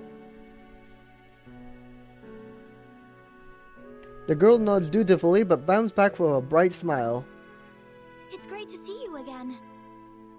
It's great to see you again too, Eagle. Have we ever seen Eagle in main story? I don't remember. Cause the only thing I remember about Eagle is that she was somewhat involved in something with a lake. I think that might be somnambulism or something like that. It's been a while, Eagle. I understand you've joined Laplace. Oh, she has. Oh, that's very cool. That explains this really cool little gun thing she's holding. Will you be working on this project too? Not exactly. The project leader is my tutor. I'm just here to help with a few things. She's Hello, Timekeeper. It's truly an honor. Hello? A woman steps out from behind a device. At a glance, she could be mistaken for any other Laplace researcher, save for the sharp and cunning look in her eyes. Sorry, is this Marguerite? Hello, Timekeeper. It's truly an honor. This sounds like Marguerite, no? Laplace Butterfly? I hope it you is Marguerite. Time to read Miss Recoletta's novel. Oh yeah, yeah. At the end of Marguerite's story, she was reading Miss Recoletta's novel on the Turquoise Serpent Club, innit? That's true. But yeah, Marguerite, glad to see you here. And her fit is just stunning as always. Like, look at this fit. Oh my god, it's glorious. Oh, you can call me Marguerite. It's a pleasure, Marguerite. Your timing's perfect. Eagle and I have just finished setting up the Omni-Vector virtual monitoring device. We're ready to start the experiment at any time. Okay. Very well. But yeah, I'm glad to see Marguerite in the main story. That's awesome. I just want to see everyone in the main story. That would be so good. She presents the device to them with a look that reveals both anticipation and calculation in a single dangerous smile. Ooh. Please, take a seat, Timekeeper. You're about to experience quite the adventure. Okay. Wait, Miss Marguerite. Would you mind explaining what this Omni-Vector virtual monitoring device is before you start? I mean, shout out to Neto for reciting the entire name in full. It's a Chaos System Omni-Vector quantitative analysis and spatiometric virtual sensory monitoring device, to be precise. Fantastic, Marguerite. Good stuff. Based on what we know about this cube, it'll go through unpredictable changes in the near future. So, to keep it under control, we must... Huh. Just pondering. Judging by your faces, I think I haven't been clear enough. It might be a bit too technical of a description, Margaret. We may perhaps need a more layman's explanation, please. Allow me to make things easier for everyone. Oh, I actually forgot Miss Stranger was here as well, because she hasn't spoken in a while. Using the data I provided, the research team has decoded the arcane skill Manus Vindictae used to stabilize the shell of the boon, allowing us to access what was held inside. Okay, fantastic. And what is inside? It was trivial, really. All we needed to do was listen. If you say so, Margaret. So you're saying I can use this device to hear what's inside the cube? Alright. Exactly. I know it isn't quite correct to call it a monitoring device, but language itself is an exercise in uncertainty, wouldn't you say? If you say so, Margaret. But yeah, I wonder what we can hear from the cube. My initial thought would be like, what if we hear like past messages from like Erd, you know? Like from 1999 Erd. That would be cool, wouldn't it? Like getting messages from the past or something, you know? That would be cool. I mean, technically that's possible as well, right? Because it's a cube. And we can like store message inside, you know? To like be played back in the future. But yeah, I wonder though. I wonder if Erd could have like predicted something like this would happen in this theoretical, hypothetical universe I've constructed, where Erd is leaving messages inside this cube. Probably not. But I do wonder what Vertin could hear from inside the cube. Given that the cube was created by Arcana, a less direct but safer method of exploration is probably for the best. Right. Oh, the cube was just created by Arcana. Okay. So there might be some nefarious messages in there as well. As it happens, I already attempted to listen to the device while setting up the system. Of course you did. As soon as the first blast of sound reached my ears, I was hit with a wave of dizziness and briefly fell unconscious. That's terrible. Symptoms that closely resemble what I experienced when you secretly invited me to the lake in your suitcase. Ooh. So there might be some shared technology between the suitcase and the cube. Could Arcana have created a suitcase? It's possible, no? If there's similar technology between the suitcase and the cube was created by Arcana, it is entirely possible that Arcana created the suitcase, Erd somehow got a hold of it, and gave it to Vertin. It's not impossible. It could happen. It's likely, Vertin, that you are the only one able to remain conscious while listening to the device. That would make sense. And don't worry, Eagle has already booked a VIP room for you at the rehab center, just in case. Thanks, Marguerite. That's reassuring, I'm sure. I see. Well, I suppose there's only one way to find out. Yep, let's listen to a nefarious evil cube. Tell us your secret mystery messages. The hat is removed, allowing the head to fit more easily inside the dome. Virtual environmental model constructed. You may begin at any time. Okay, here we go. Miss Stranger, place the Pandora's box on the tray, if you would. Pandora's box? What is that? Justice. The cube of Superposition! ever-changing matter. Ooh, there's a superposition going on. Between what, though? It seems feasible to quantify the system you aligns well with our simulated. Wait. Oh, what's wrong? Timekeeper seems. You alright? Everything's becoming blocky in Timekeeper's vision here. Oh, what's happening? Golden light! Fred! Golden Fred! Spinning wheel! Fred! Fate! Oh, snap. Oh, Hatless Vertin! Avatar! Oh my god. Hatless Vertin Avatar. I've never seen that before, I swear. I probably have. The ringing in her ears fades, only to be replaced by the wailing of the device's alarm. The machine is smoking. Did something go wrong? No, but we saw brief glimpses of the Golden Fred of Fate or whatever. Oh, and the device is extracted. Are you alright? I'm fine. My ears are ringing, but that's all. Huh. The hat is put back on, concealing still spinning eyes beneath its brim.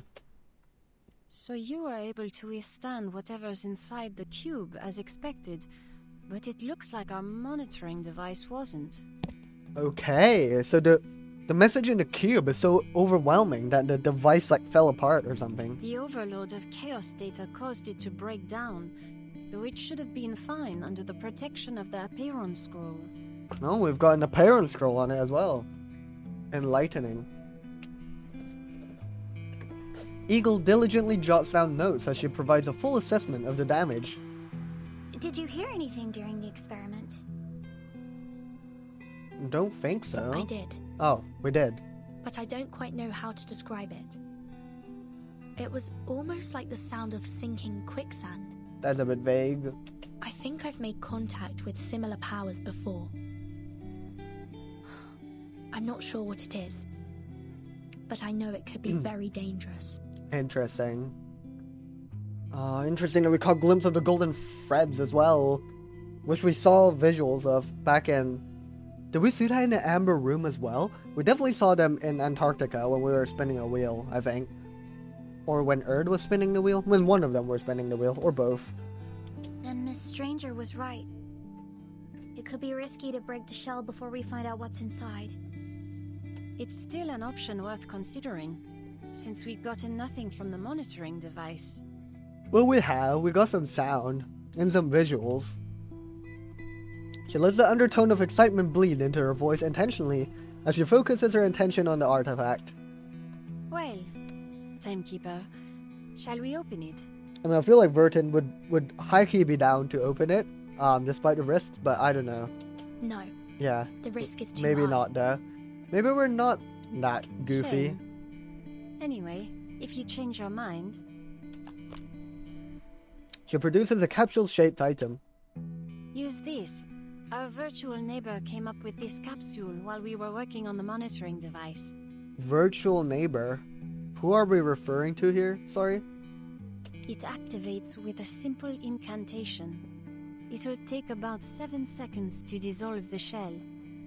After that, who knows what might happen. Damn.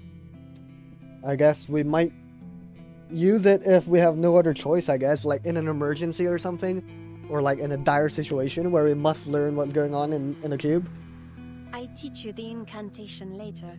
It's easy, as long as you pass the SPDM's 9th grade arcane skills class. I'm sure we did that, right, Vertin? Oh, we can talk about 9th grade. As it happens, I wasn't in class for most of 9th grade. That's so funny. Really? Either way, I'm sure being the timekeeper has given you more than enough experience to handle it. Well, here goes nothing. Marguerite hands over the capsule with a practiced smile. Well, good stuff. We gained the, incantation to potentially dissolve a very dangerous object, but it's okay because we're probably not going to use it, right, guys? Alright, good stuff. We obtained something. Ooh, we've got this board as well.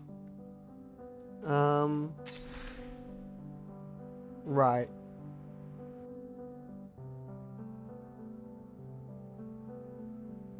Cool.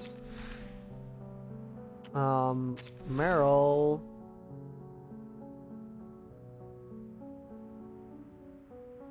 Yeah. Matilda. Yeah, okay, I don't really need to read this. This is kind of like recapping. Okay, let's look at this.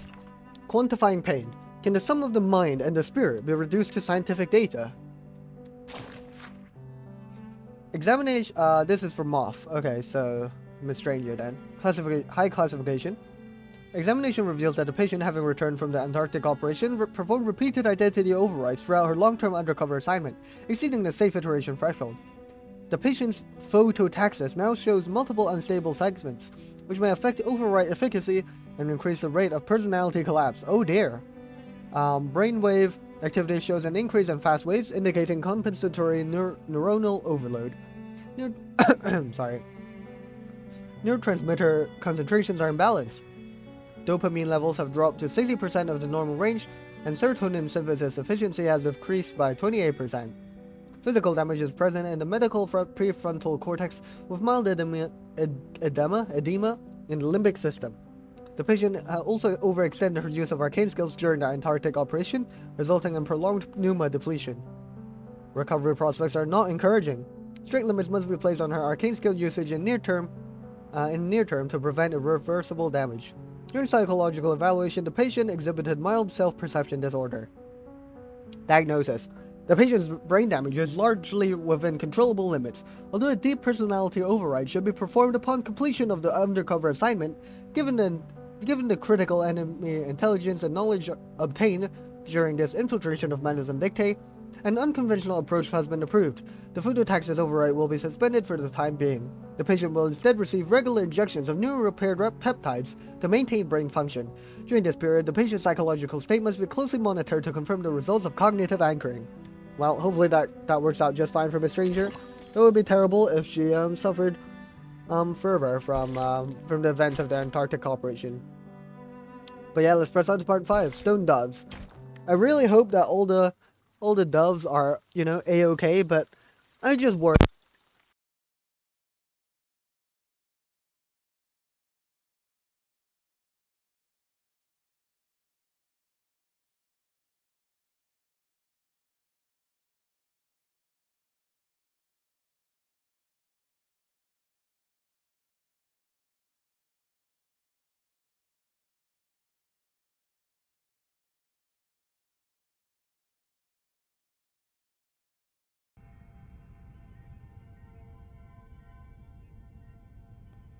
Hello?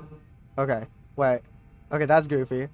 I accidentally unplugged my headphones just now, so I might have cut off my mic for a bit and the game audio as well. So that's my fault, guys. That's my fault. But I don't think it was too big of a problem. I'll check back in a bit, like after the recording, but it was only like briefly, like maybe half a minute. But yeah, sorry for that. But yeah, let's see. Is it just me, or is this dove bigger than the others? It is much bigger than the other 4. Okay, and this is the central watchtower as well. Yeah, it's got like its chest puffed out and everything.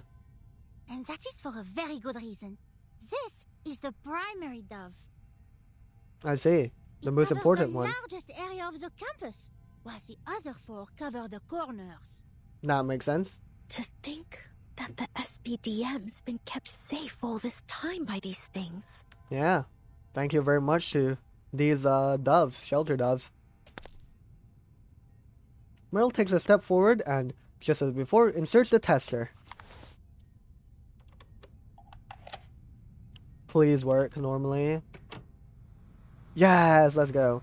The tester works to life, and then just as quickly, the sound fades, replaced by a triumphant hue. All green. Shelter doves functional. Thank goodness. So is this the last one? Or have they not done the other corners yet? That's it. We've checked all of them. Oh right, yeah, they have. Right, because they were comparing the sizes as well of the doves. Thank goodness. Oh my god, I was so worried that one of these were going to tweak out. So, snack break then? Hell yeah. Certainly not. Oh. We need to keep patrolling the grounds until the storm is over and everyone is safe. But I'm hungry, Matilda. Surely the ever-gracious and benevolent queen, the star investigator, would kindly grant her most loyal assistant just a slight bit of sustenance to sustain through the day. You know, it's a tough job out here. Oh, star investigator Matilda. Oh. So, what? We just keep circling around the school, going up and down the watchtowers? Yes, we are doing that, Meryl. I know it is far from the sort of glorious mission that the great Matilda Boanish is capable of. Just think, we are protecting all the staff and students of the school. That is true. It's very respectable job you guys are doing. Must have done the same for us when we were students. That is true. That is true. Yeah, I get it. She chuckles to herself. I shouldn't complain. I'd much rather do this than fight on the battlefield. And the snacks here are better than the MREs, that's for sure. For sure. Chocolate! She pulls 2 chocolate-flavored energy bars from her pocket and offers one to Matilda. Let's go. Sympathetic chocolate. Cyborg cheese. Cheese chocolate? What does cheese have to do with this? We don't have to hide them from the instructors anymore. That's right, we can do whatever we want, because we've graduated, and they hold no power over us. Yeah. Oh, thank you. I suppose it is inefficient to work on empty bellies. I suppose so. Let's go. After a moment of hesitation, she reaches out to take the bar. Butterberry flavor, only produced in the 90s. I guess that makes them a little old, but they should taste fine. Ignore the packaging. I swapped it out to avoid leaking time period info. Ah, I see. That's smart, Meryl. That's smart. Quite, thoughtful of you. Yummy, yummy. Allons-y. Remember to lock the blast door, in case any students end up wandering around near these restricted areas. Very well. Let's lock the flippin' blast door in this watchtower. Oh, hello. Who's calling? Yes, Lavender? Hello, Lavender. Miss Matilda, could you go to the southwestern watchtower right now? Oh, dear. What's wrong? Something's wrong. Strangers at the school gate that are staring in its direction. Oh. Like people who have been recruited into the Foundation and passed the criteria? Might be some Manus spies. Strangers? What do they look like? They're all adults, and they aren't dressed like the instructors or security. Oh, dear. Please stay safe, Lavender. Meryl and I are on our way. We got to deal with this. They might be spies or something. Or like troublemakers. Troubledoers. Over here, Miss Boanish. Miss Vanderveer. Okay. Hello, Lavender. You're so cute. Lavender pops out from behind the bushes and waves the pair over. Is there anything else you remember? It looks like they might have come from one of the nearby towns. Not sure what they want. Should I call security? Yes, please. Matilda and Meryl exchange a glance. It's best that you leave for now. The security assistance team will take over from here. Right, but should we call guards? But I can help, Miss Matilda. It's quite alright, Lavender. I'm certain you would. But students are not allowed to make contact with outsiders. Oh, wait, Lavender's a student. I didn't realize. Because she was like helping out with all of this, so I thought she was like an alumni, at least. But never mind. You're right. The monitor director said she wanted to see me in her office anyway. Right. Good stuff. Off you go then. You know how much she hates waiting. Okay. Goodbye, Lavender. Lavender acknowledges the order with a nod, but the worry is plain on her face as she leaves. When she's far enough away, the two of them speed toward the southwestern watchtower. The tower stares down at them above a tranquil wooded lake. Matilda, do we really have to toss them out? They're just townsfolk, aren't they? But what if they're spies, Meryl? Outsiders are strictly forbidden from the SPDM campus. Besides, the storm will be here soon. Maybe we should... What, like keep them here? No, Matilda, that's not allowed. Uncertainty creeps into her voice. No, we must confirm their identities and arrest them if necessary. Yep. Let's do it. A rustling sound coming from the southwestern watchtower draws their attention. Listen, the watchtower's door just opened. Then we must go immediately. Yeah, come on guys. We need to stop this. This is crime. Not allowed. 250. Oh, this is scary. I wonder if this chapter is gonna end with the storm striking 0, or if the storm's gonna strike 0 mid-chapter. Because we've got quite a bit of time to work around with, but we've already pretty much halved the time within today's episode, so I wonder. Maybe the storm will go off next time. Met by an open door at the watchtower's base, they tread with caution as they enter the dim circular room beyond. Huh? No one's here? That can't be right. There must be someone. Where did the guards go? They were right here last time. Oh dear. They've been taken out. Suspicious. All at once they're struck by a wave of odor. A scent both strange and darkly familiar. Calm down, Merel. This is precisely why they asked for our support. Right. But we should also double check the shelter doves as well, because they might try to sabotage. We'll report the situation to the security center, begin an investigation, and eliminate any threats we encounter along the way. Very well. That button on the wall should contact the security center. This one? Very well, let's press it. Bang! Good stuff. Ever confident, she reaches out and presses the button without a moment's pause. Is it not working? It's not working. Oh dear, is the power cut? Is there no connection? Realizing this, Meryl pulls her communicator out and punches a few keys. Oh no, my communicator doesn't have a signal either. Oh no, they cut off what? Communications in the whole SPDM or just this watchtower? But this alarm is directly connected to the security center through an underground wire. Its signal can't be blocked unless the wires got cut. Unless someone cut it. Oh dear. They know what they're doing. Oh dear. Who are you? Intruder! I'm gonna fight you violently. Get down, Meryl. Ooh, thank you for the save, Matilda. I'm sorry, how did a flippin' Manus disciples just roll up here? They look nothing like a normal person. Manus Vindictae? Well, you hate to see it. Manus Vindictae has just straight up walked into SPDM. You hate to see it. Well, we gotta stop them here. Meryl whips around to see a dark figure descending the steps. How devastating. Even more shadowy figures emerge and rush downstairs behind it.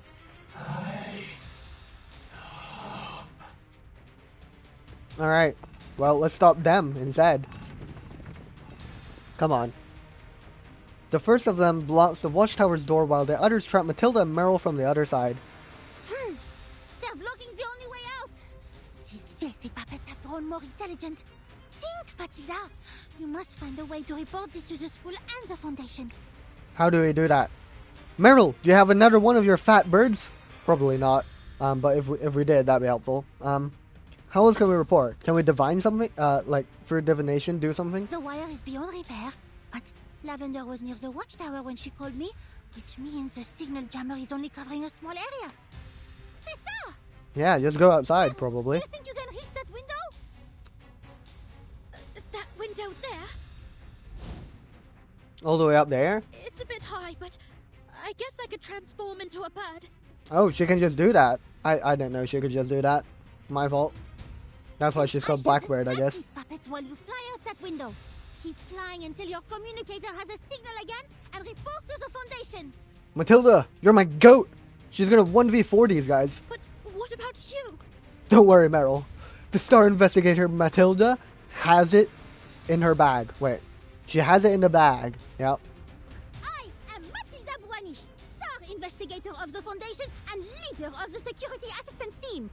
You have no need to worry about me. Exactly. Love the confidence, Queen. Let's destroy these guys. Ha! Manus Vindictae.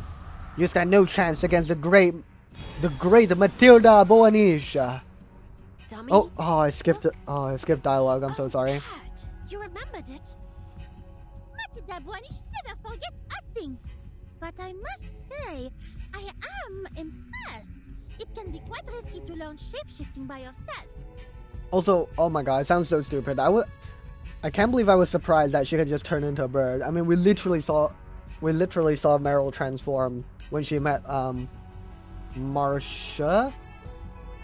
Yeah, I think it was Marcia in the previous main story chapter. I'm sorry, I forgot she could shapeshift. But now is not the time for compliments. You must leave at the first opportunity. Right away. Go, Matilda. Defeat these losers. Taking a peek inside. Wait. If I do this. Sensing their Oh, thoughts. sorry. This. And then I do this. I can guarantee this person's dead. And then we can just do some mass attacks, maybe. Bang! Oh, nice. Guaranteed death. A little surprise. Good stuff. Though it may come with pain. Good stuff. We win. Oh, Flutter Page. How did you fail to defeat them? Come on. They were right there. Ready to be defeated. Agreed. Come on then. It won't hurt. Bang. Good stuff. We love to see it. Can I give everyone a ride on my back? I think I can handle it this time. Oh, the new Nautica skin is so cool as well, but I'm not gonna get it. Yeah. Oh, 2 hours and 45 minutes left. Let's go, Matilda. She's soloing them all. Attacking with a string of arcane skills, Matilda runs in the opposite direction of the narrow window. The light refracting off her crystal draws away their attention. Good stuff. I'll be back as soon as I can. Stay safe, Matilda. Oh my gosh, you just pulled a gun! I didn't know she could do that. Is she blasting open the window?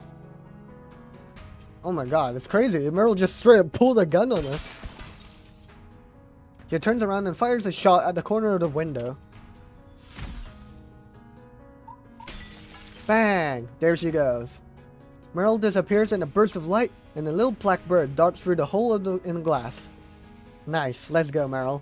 Let's save the day.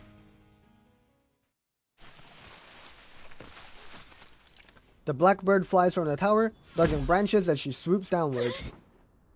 Meryl dispels the transformation and crashes to the ground. Ignoring the pain in her palms, she reaches for her communicator. Come on. Come on, come on, come on. Yes! Signal's back! Let's go, come on! Security center. No response. Foundation. Alright, I'm through. Let's go. Meryl of Team Timekeeper. Investigator Boanish and I have engaged Manus Vindictae at the southwestern watchtower of the SPDM. Number and purpose of intruders unknown. Requesting backup. Requesting backup. No! The tower just got nuked! Matilda, no! Matilda! Matilda? She just got nuked.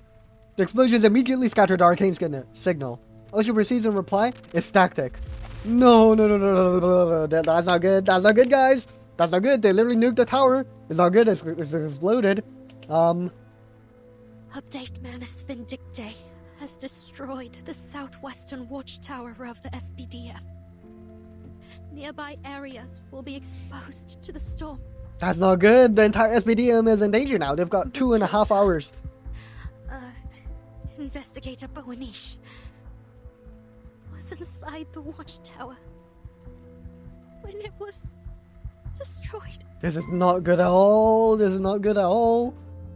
The whole SPDM area is broken. It's now exposed to the storm. We've got 2.5 hours to evacuate everyone inside, and there's still an opening ceremony as well, no? This is not ideal. Oh, Miss Stranger was receiving the signal. Judging from the reaction on the other end, it seems her message wasn't received. This is a huge emergency. She has no choice but to end the call. Manus Vindictae are attacking the SPDM. Yes, they are, and they've taken down the tower. Now the whole area is going to be in danger, and we need to evacuate everyone within 2 hours and 45 minutes. Yes. They have already destroyed at least one watchtower. The rest of the campus is almost certainly in danger. Damn it! Her hand flits over the communicator as she switches lines. I mean, there are backup shelter doves, right? So could we deploy one without a tower? I mean, all we were really doing is placing the dove on the pedestal. Like, do we have any backup pedestals? The pre-storm dispatch center is sending an armed response force to the SPDM. Hopefully the guards will hold out until they arrive. Meryl and Matilda are already engaged in the fighting. We need a faster way to get there. Do we have teleportation floppy disks? Well, in that case... Oh, Marguerite coming in clutch. Marguerite interjects with an understated satisfaction. I may be able to help. Let's go, Marguerite. You're goated. Thank you. Oh my god, this is so bad. Oh dear. Things have escalated. And here I was worried about one of the towers not working. Well, instead one of the towers got nuked. GG. This does not look good for us. And Matilda, we don't even know she's okay. Like, the tower literally exploded behind us. Oh dear. Oh dear. Okay. Fine. Let's press on to part 6. We're gonna wrap up today's episode with this part. But yeah, hopefully Matilda's okay. And we've really got to deal with this Manus Vindictae problem now. This is so bad. 2 hours and 45 minutes still. We've got to evacuate the entirety of SVDM. All staff, all students, all alumni, everyone. Okay, the tower's crumbling. Matilda dodges nimbly around the cascade of rubble. She can see the cracks forming over the cement ceiling, leading to only one conclusion. This place is going down. Explosion came from the top of the tower. No, pas ça. They must be targeting the shelter dove. Oh dear. The believers freeze, then as if summoned, they raise their heads. Why? If it's damaged, then this corner of the school will be exposed to the storm. If any students happen to be around, They'll be struck by the storm syndrome. Who are you? We haven't seen you before. Like this style of Manus like enemy. An enemy, a humanoid husk shrouded in black, descends. Its bizarre hulking movements manage to be even more unsettling than those of the disciples. what now? Oh there. Oh my god, what's happening up there? Bro's gonna strike us with some evil magic. The figure raises its hand, pointing toward Matilda. A black vortex condenses at its fingertip. No, Matilda, watch out! The vortex's impact dissolves the once sturdy concrete as if it were foam, only narrowly missing its intended target. Oh, thank goodness.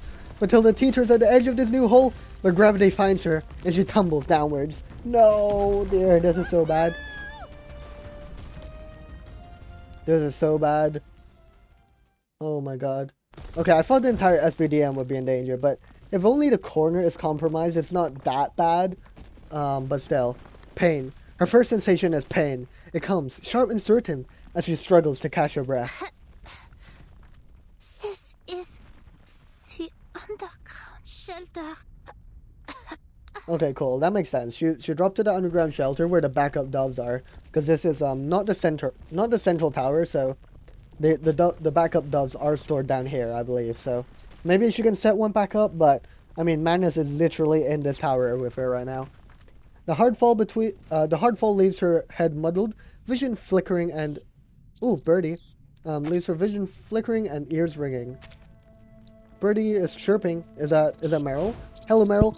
As the floor above Matilda crumbles away, the little bird darts over the rubble toward her.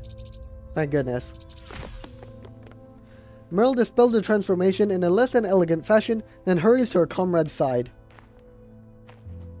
She can hear the enemy's footsteps above them, but the falling shards of cement and billowing dusk obscure her vision. Matilda, can you hear me? Wake up! Oh dear, she's like fainted or something. Hang in there. I'll get these concrete blocks out of here in no time. Oh, that's bad. She got covered in blocks. Oh dear. Come on, Matilda. All right, let's. Oh dear. No, watch out, Meryl. Another attack thunders down from above. It grazes Meryl's face, but before she can turn, she hears a scream as more cement tumbles down toward them. No. No. Matilda, you can't die. She lunges over to Matilda and, gathering all her strength, drags her from the rubble before the next attack can hit. Oh my god, this is so dangerous. Oh my god, Meryl. Sounds like she's carrying Matilda through this. Oh, good luck, Meryl. Okay, we're in the air raid shelter in the broom closet. Meryl throws herself and her unconscious companion into a small dark room. Is this a broom closet? All right. It'll at least take that thing some time to find us in here. Okay, there's no way this is a broom closet. This is literally just the room where they shoved Vertin and the ring. They keep using this room though. She takes a moment to recall her field first aid protocols, then lays Please Matilda don't die. down gently. Can you hear me, Matilda? Devastating music is kind of playing right now. At least she's still breathing. Come on, Matilda. Alright, let's see. Some bruises, no obvious fractures or internal bleeding. What are these? Those sounds like shattered glass. Might be her, like, divination orb. Several dull-looking shards have buried themselves in Matilda's clothes. Oh dear, like, have they stabbed into her? Are they crystals? Yeah, most certainly. No. Focus, damn it. You can't get distracted. What is this? Is she seeing a vision through those crystals? Thoughts bombard her from every direction, but whether it's the adrenaline of some spark of confidence, she finds her center. First, hide Matilda somewhere safe. Second, get the backup dove to protect us from the storm syndrome. Good. We can use the backup dove. Thank goodness. Then, take Matilda to the central watchtower, or the library, and wait for rescue. That's the plan. Her heart beats faster, stronger, but steady. With deep breaths, she gets her trembling under control. Fear transforms into resolve, her mind and body reacting in sync like never before. I can do this. I'm a soldier. I've trained for this. That is true. You're also very young, but, you know. Alright. You got this. Action. Damn. Meryl just fully locked in there. Respect. Here we go. The backup. It's here. Oh, good thing I was actually listening when Matilda mentioned them. Good stuff. She breathes out some relief when her security assistance team key is enough to open the locked safe. There we go. Good stuff. I doubt these can cover the same range without a pedestal. I'd better hurry back. Okay. Who's there? Yeah, we heard some movement. Who is that? Cradling the shelter dove, she leans close against the door, listening for movement outside. They're like dragging on the floor. What's happening? More Manus. Have they attacked the entire campus? I hope everyone's safe. Waiting until the footsteps recede into silence, Meryl slowly inches the storage room door open. Oh my god, it's scary. It's like a horror movie. Who knows what I'll run into on my way back. Maybe I should cast invisibility on myself. Oh, but that would leave optical traces. I would suggest she shapeshifts, but she still has to carry the dove around, so I don't know. Like, I mean, her clothes also, like, disappear and reappear when she transforms, so... Would that be okay? Would she be able to carry the shelter dove while transformed? She racks her brain for a solution, silently cursing that she never practices these lesser-used arcane skills. Maybe there's something in here I can use as a disguise. Oh, how about that locker? Using a locker as a disguise? Is she gonna hide in it or transform it into a locker? Probably just hide in it. She crouches down and runs a hand over the sturdy metal locker. Mate, what are you doing here, man? Huh? Oh my god. What was his name? Jacob? Oh I wait. snuck out to meet Mosh and Randy. We were going to meet. Okay, no, this is just some other random kid, right? Oh my god. This is a terrible day to sneak out, kids. The sealed empty space amplifies the approaching footsteps. The situation is just made worse now. Now there's an injured Matilda and a random student in this place. Bollocks! Stay there. Don't make a sound. She closes the door with haste and dives behind a stack of supply boxes. Well, there he is, that suspicious Manus disciple. I've never seen a Manus soldier like this before. What sort of weapon are they using? I don't know, but they shoot lasers, so that's scary. What? How? Taking notice of the rustling, the dark figure lifts its finger and points towards the locker. Oh my god, we gotta protect the locker. Oh, the kid's dead. The kid is dead! Unless they were not in that locker. Oh, it's just a rat, thank goodness. A rat scurries out from inside. That power. Never mind. Looks like they don't even need one. Yeah, they wouldn't need a weapon with that power. It follows the rat's movements and targets another locker. Oh my god, the kid is so dead, bro. The hand rises again. Oh, what's that? A distraction caused by Meryl? Bang! Let me save you some trouble. I'm over here. Okay, the gun is out. We're shooting. Let's fight. Come on, Meryl. You got this. You're goated. Greetings. We're not scared of some random Manus disciple with insane laser guns. This isn't like anything we've encountered before. What kind of monster are you? Yeah, looks like the Manus disciples are evolving in some ways.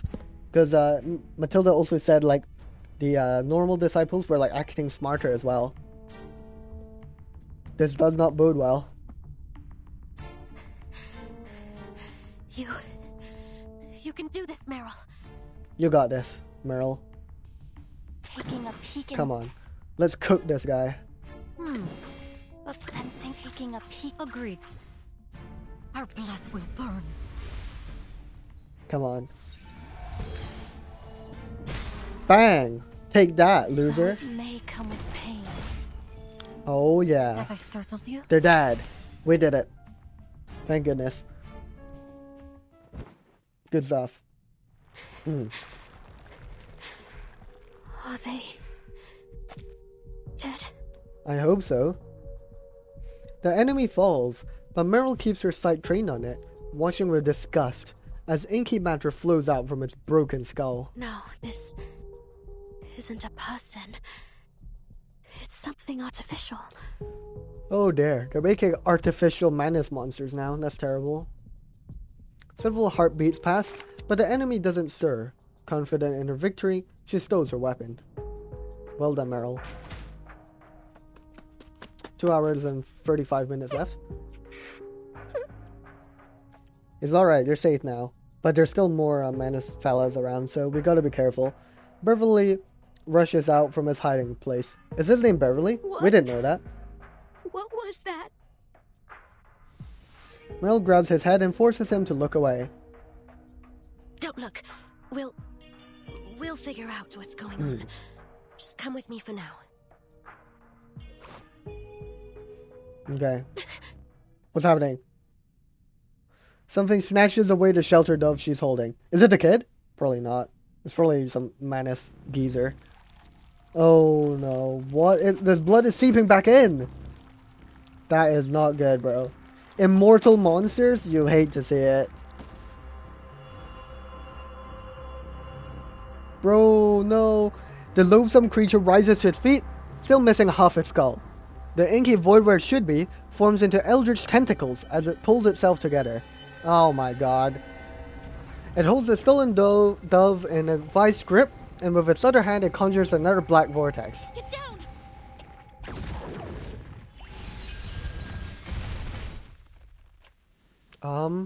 Sonetto! Vertin! Oh my god, thank you for saving us. What? We're back! Oh my god, thank you for the save. Oh my god, look at Vertin back there. Look at her aura farming back there. Look at her. One eye closed, hand on the hat, you know, to prevent like the wind or whatever from Sonetto's arcane skill. Look at her. She's actually so nonchalant back there. She's actually slaying back there. Aura. Vertin? Sonetto! Here to save the day. Thank you so much, guys. Meryl, take cover! For real. It looks like their arcane skills can't pass through the crystals conjured by my incantations. Good stuff. Her assessment is as calm and composed as ever, even under fire. Which means I should be able to provide us protection going forward. That is good. Its core is inside its head, Sonetto! Can you see it? I see it. A breach in its skull. Maybe we can start by disabling its perception of gnosis. Oh, we can do that. But I need to get closer before I can cast accurately. Very well. Closer. I can help with that. Cover me. Okay. We got this, guys. Understood. Let's go. Watch my back, Netto. Oh, we're back in battle. Copy. I'll restrict its movement. You get close. Meryl, it's able to see more clearly through its fractured skull. Keep clear of that side. Okay. Understood. I'll approach the other way. Hello? There we go. Ow! That's a lot of damage. Oh, we have... Oh, this is like continuing from the previous battle. I hope you like a Say splash less. of red. Just another shift. Let's get a counter going, why not? Enter the gate and see the light. Your eyes. It will all be over. Go on, soon. Semmelweis. Save us. Bang. It's out with you. Nice. The path will become clear.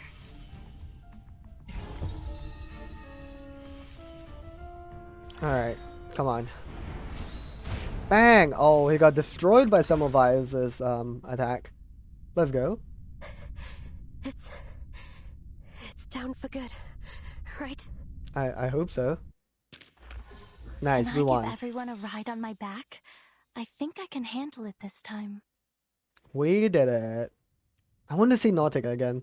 Meryl, In his main story as are you well. alright? Thanks for the save, guys. That was huge. I'm fine. Where's Matilda? She's injured, and we hit her. She's...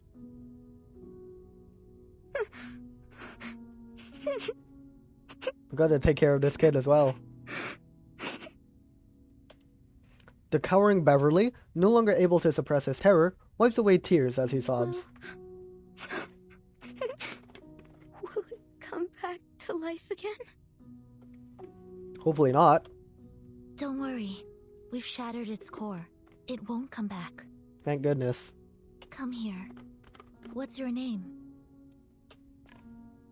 It's Beverly. Beverly?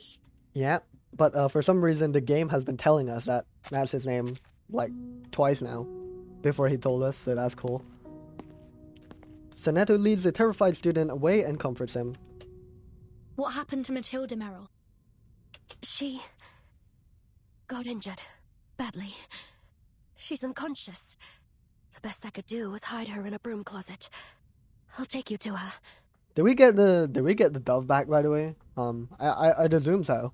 I mean, I was really scared when the Manus disciple reawakened and, you know, shot their pulse beam. I thought that they might just shoot the dove, you know, which would be technically the correct decision, I feel. Because if they can get rid of the dove, then these guys stand no chance in bringing it back. Unless there are more backups, in which case it's fine, I guess. But how did you both get here so quickly? Marguerite helped us, somehow. Thanks, Goat.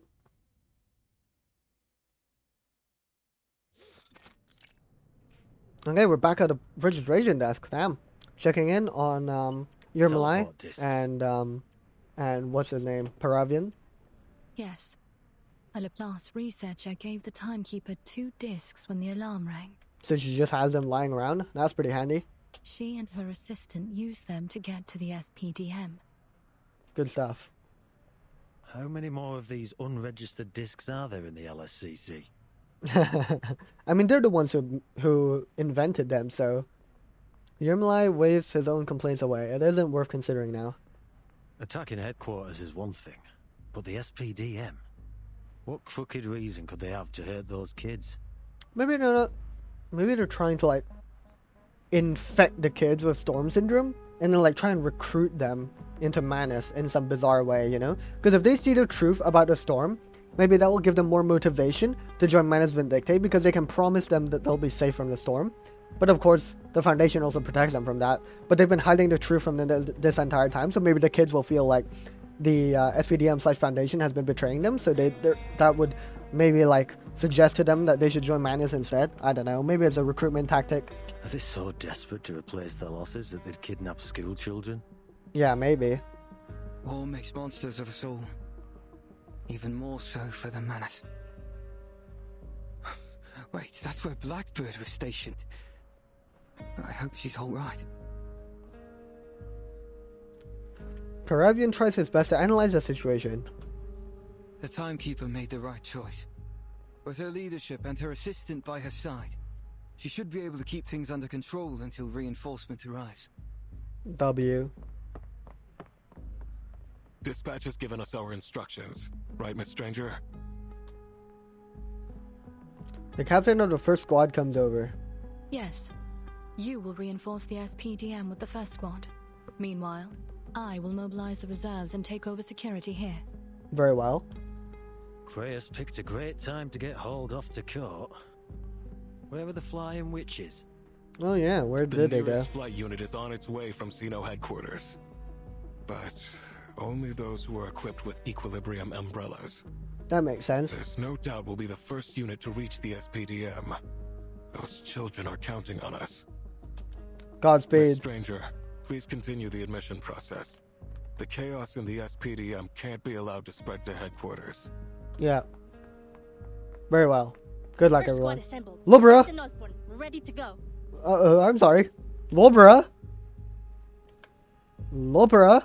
Lopera? Huh? Sorry, I'm taken aback. It's Lobra. It's her. She's here. In main story. Since chapter 8. Or something. Oh my god. Is it chapter 8? There's no way it's chapter 8. It's like, it's whatever that patch was. But still, I can't believe she's here. That's cool. I hope you're doing okay, Lopera. Alright, get moving. Well, glad to see Lopera here as well. Damn, everyone's getting mobilized. That's great. I'm happy to see everyone around, you know. I keep asking for, you know, more characters to be brought back from previous patches, but yeah, I should get surprised when they do get brought back. That's awesome. I'm glad she's out here helping out as well. Good stuff. We're gonna wrap up there. Let's read this trace real quick. Low on supplies. Soldiers, time to tighten our belts. Running out of discs. A brief overview of teleport disk usage in the current era. General situation. Headquarters teleport disk supplies across all departments is critically low. As a single-use item with a limited capacity per teleportation, emergency rationing remains in effect based on current inventory. Priority is given to frontline and core mission units. Requests for additional supplies will not be approved outside of special emergencies or critical needs. Cause and background. The only known source of the primary materials for teleport disks is located within the core conflict zone of the ongoing war. Extraction operations have been fully suspended, and supply routes remain blocked. As a result of these uncontrollable factors, teleport disk production has dropped significantly, inventory continues to decline, and resupply remains uncertain. Conclusion. Due to the disruption of material supplies, teleport disk stocks have entered a critical shortage. The LSCC is actively researching substitute materials. Headquarters requires all departments to strictly adhere to rationing standards and optimize usage strategy. All combat objectives must be carefully evaluated, with disks reserved for critical junctures capable of turning the tide of battle in order to manage current and future supply pressures. That's understandable. Good stuff. Right. Oh, and we can get this thing. What's this thing though? What is this? And receive one artifice of an own 6. Oh wait, I vaguely remember something about this. Wasn't this in the previous patch as well? Or something. I don't know, I vaguely remember something about this, but I don't think I unlocked it previously, so that's embarrassing for me. But yeah, just any selection is crazy, no? Yeah, I might try and grind this out then when the time comes. Let's get this though. For our girly. Right. Cool. Oh, wait, I had something to claim here. Let's claim this. Nice, good stuff. Okay, well, that wraps up all the parts we're gonna do today. Oh, it's a new day, of course. Yep, I forgot. Yo, give me that. No, I wanted to claim my rewards. Okay. She looks so goofy though. Rhiannon, like look at her. Her face is so goofy. Regardless, let me claim this. I'll take my clear drops. We still got a lot of clear drops left over. Like we barely went into our supplies today. Ooh, happy birthday, Pibaron. All right, good stuff. But yeah, what was I saying? Right, yeah, let's actually look at you know, the character that way that we got. Where is she? Is she down here? Oh yeah, Barcarola, we unlocked her as well. Oh yeah, and we got a free Coppelia, which is so cool, honestly. I can't believe Coppelia is playable already. Like, I mean, it has been a while since Syndrome of Silence, hasn't it? But still, she's so cute. Look at her. Oh, it's you, Burton, the small hat. I wonder how we would come to recruit her though. Like, why is Coppelia playable now? You know? Oh my God, what? Oh, she looks so cool in this as well. Everyone looks so cool. But yeah, welcome to the squad, everyone. Good to see you, Button. I spotted you through Glyndor's eyes. Oh, is that her bird? He's right there. He just turned himself invisible. Oh. Don't worry. He's a good egg. He doesn't use it to get into any trouble. I hope. Cool. Cool outfit as well. Wait, okay, so this doesn't have green either. So who is the person holding that picture earlier then? Now I don't know who's actually holding that picture. In like part 1 or whatever. Interesting. But yeah, very cool to see what's going on during the storm that has suddenly come upon us, I believe. Because I don't think at the end of the previous main story chapter we were aware of the storm's arrival. I don't remember. I'm sorry, it's been a while, but yeah. It's crazy though. We're counting down the hours slowly, and we haven't seen Arcana just yet, but yeah, they're launching an attack on the SPDM here, trying to take over the watchtower, get rid of the shelter dove, and so, you know, causing a corner of the SPDM to be compromised, which is terrible news. And Matilda has been unfortunately severely wounded, so all hopes are with her. Hopefully she's going to be okay. We got to see Miss Stranger, we saw Marguerite, very cool stuff. We saw Eagle as well. Oh wait, maybe the person holding the picture was Eagle, because this is Eagle, right? Is this Eagle? I can't quite tell. That might be Eagle, but yeah, things are escalating. We're catching a few glimpses of the of Yurmalai and Paravian as well, but they've been kind of chilling thus far, so nothing too deeply about that thus far. We still haven't seen Rhiannon show up yet, so that's interesting.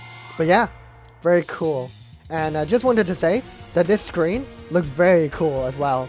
Like this screen with everyone, all the characters here, very awesome. But yeah, that's all from me today. I hope you guys enjoyed. Next time we're going to continue on with the main story. But yeah, I hope you guys enjoyed, and I'll see you guys next time. And hopefully Matilda's okay, and everyone's going to recover, and we can put a stop to all of Manus Vindictae's wrongdoings out here. But yeah, thank you all very much for watching, and I'll see you guys next time. Bye bye.